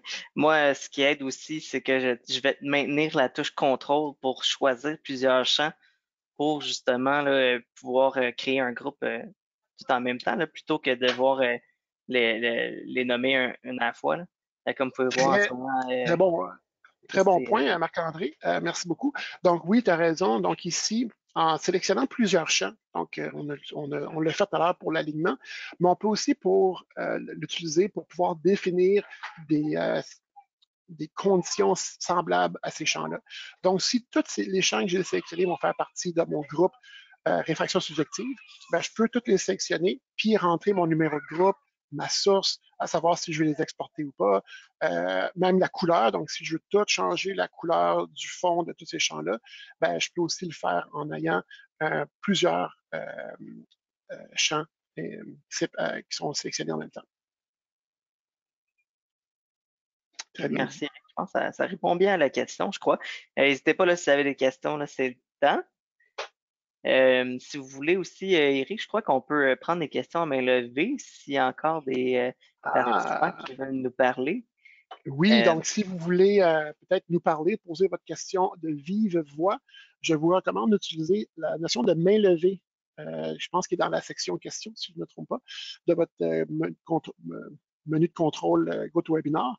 Et puis comme ça, on va vous donner la parole. Je vais vous assurer que vous vous démutez aussi, on va vous donner le son, mais donnez-vous votre son aussi pour pouvoir parler. Non, est-ce exact. qu'on a des mains levées, Marc-André? Oui, on en a une ici. J'ai démuté Marc-Antoine Marchand. Oui, Alors, bonjour, vous m'entendez? Oui, ça va oui, très bien, Marc-André? Excellent, bonjour, merci beaucoup pour la présentation. De bord, c'était très intéressant. Tantôt, j'ai cru voir dans vos modèles qu'il y avait une prescription pour des médicaments pharmaceutiques. C'était Erix Pharmaceutique, je crois qu'elle s'appelait. Ça, je me demandais, Absolument. c'est une forme de formulaire qui était généré. Ben, C'était un module la prescription Erix thérapeutique, thérapeutique. oui, c'est ça, exactement.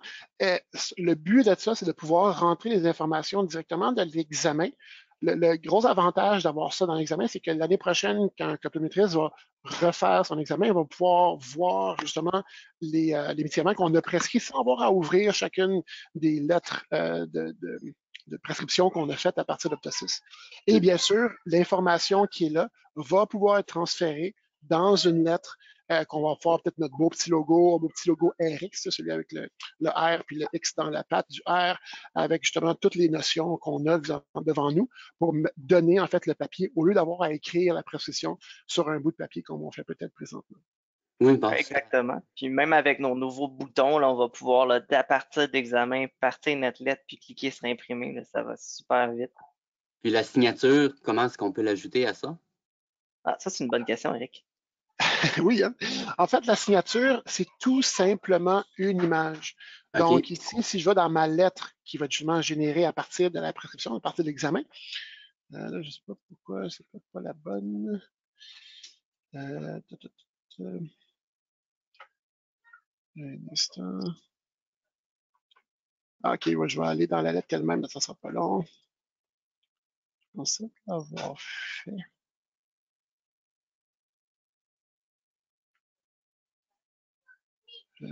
référence. Bon, on l'a pour la cataracte, en fait, pour la signature. Donc ici, bien sûr, l'information de l'examen va venir dans la lettre, mais je peux aussi faire une lettre avec n'importe quel champ, n'importe quelle étiquette et bien sûr, n'importe quelle image aussi à partir de l'examen. Donc, je vais pouvoir mettre le logo de la compagnie en haut et l'image de la signature. Donc, tout ça, tout simplement, c'est ma signature. Donc, quand j'ai signé sur une feuille de papier blanc, je l'ai scanné et je l'ai mis comme image dans mon ordinateur pour pouvoir l'importer comme un logo ou comme mon image Opto6 que j'ai ici, qui est aussi une image, donc directement dans ma lettre. Exactement. Il faut noter qu'il ne faut pas la confondre avec la signature. J'ai eu la question un peu plus tôt. Il ne faut pas la confondre avec la signature là, de la RX, là, celle qui est protégée d'un mot de passe. Là. Donc, c'est deux choses différentes.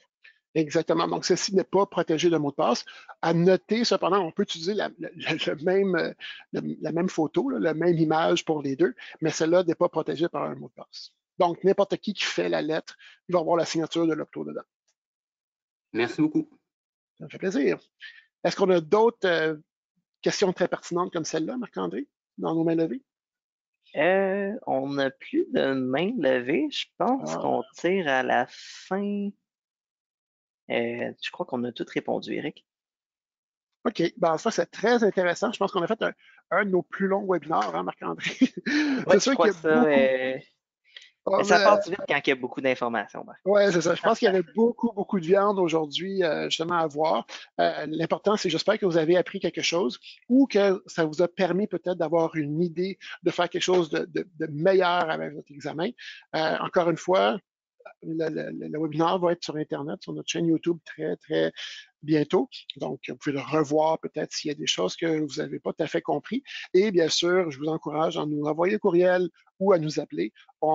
L'équipe de support est là encore au complet pendant cette période-là pour pouvoir justement vous aider à atteindre vos buts peut-être que vous voulez atteindre quand tout le système va redémarrer, qu'on va pouvoir faire des examens complets encore. Donc, si vous voulez justement optimiser vos examens, si vous avez des questions, n'hésitez pas à nous les poser. On va être là pour vous aider. Puis, on va adapter, bien sûr, les réponses selon votre propre modèle à vous. Donc, juste une dernière vérification, Marc-André, pas de questions, même écrites ou main levée? Pas de questions, plus de questions. Puis pendant que vous êtes sur notre page YouTube, profitez-en pour vous abonner. Je sais que je le répète souvent, mais on publie souvent des vidéos, puis ça peut juste être bénéfique pour vous. Donc, merci d'avoir participé à notre présentation encore une fois. Oui, merci beaucoup de votre participation. Merci d'avoir été là. Au plaisir de vous revoir peut-être dans un prochain webinaire. On va essayer d'en faire un aussi la semaine prochaine. Donc, lisez vos courriels, ça va venir bientôt. Justement, on va vous présenter les nouveaux sujets. Donc, encore une fois, merci beaucoup. Bonne journée, restez en sécurité et au plaisir de vous revoir. Au revoir.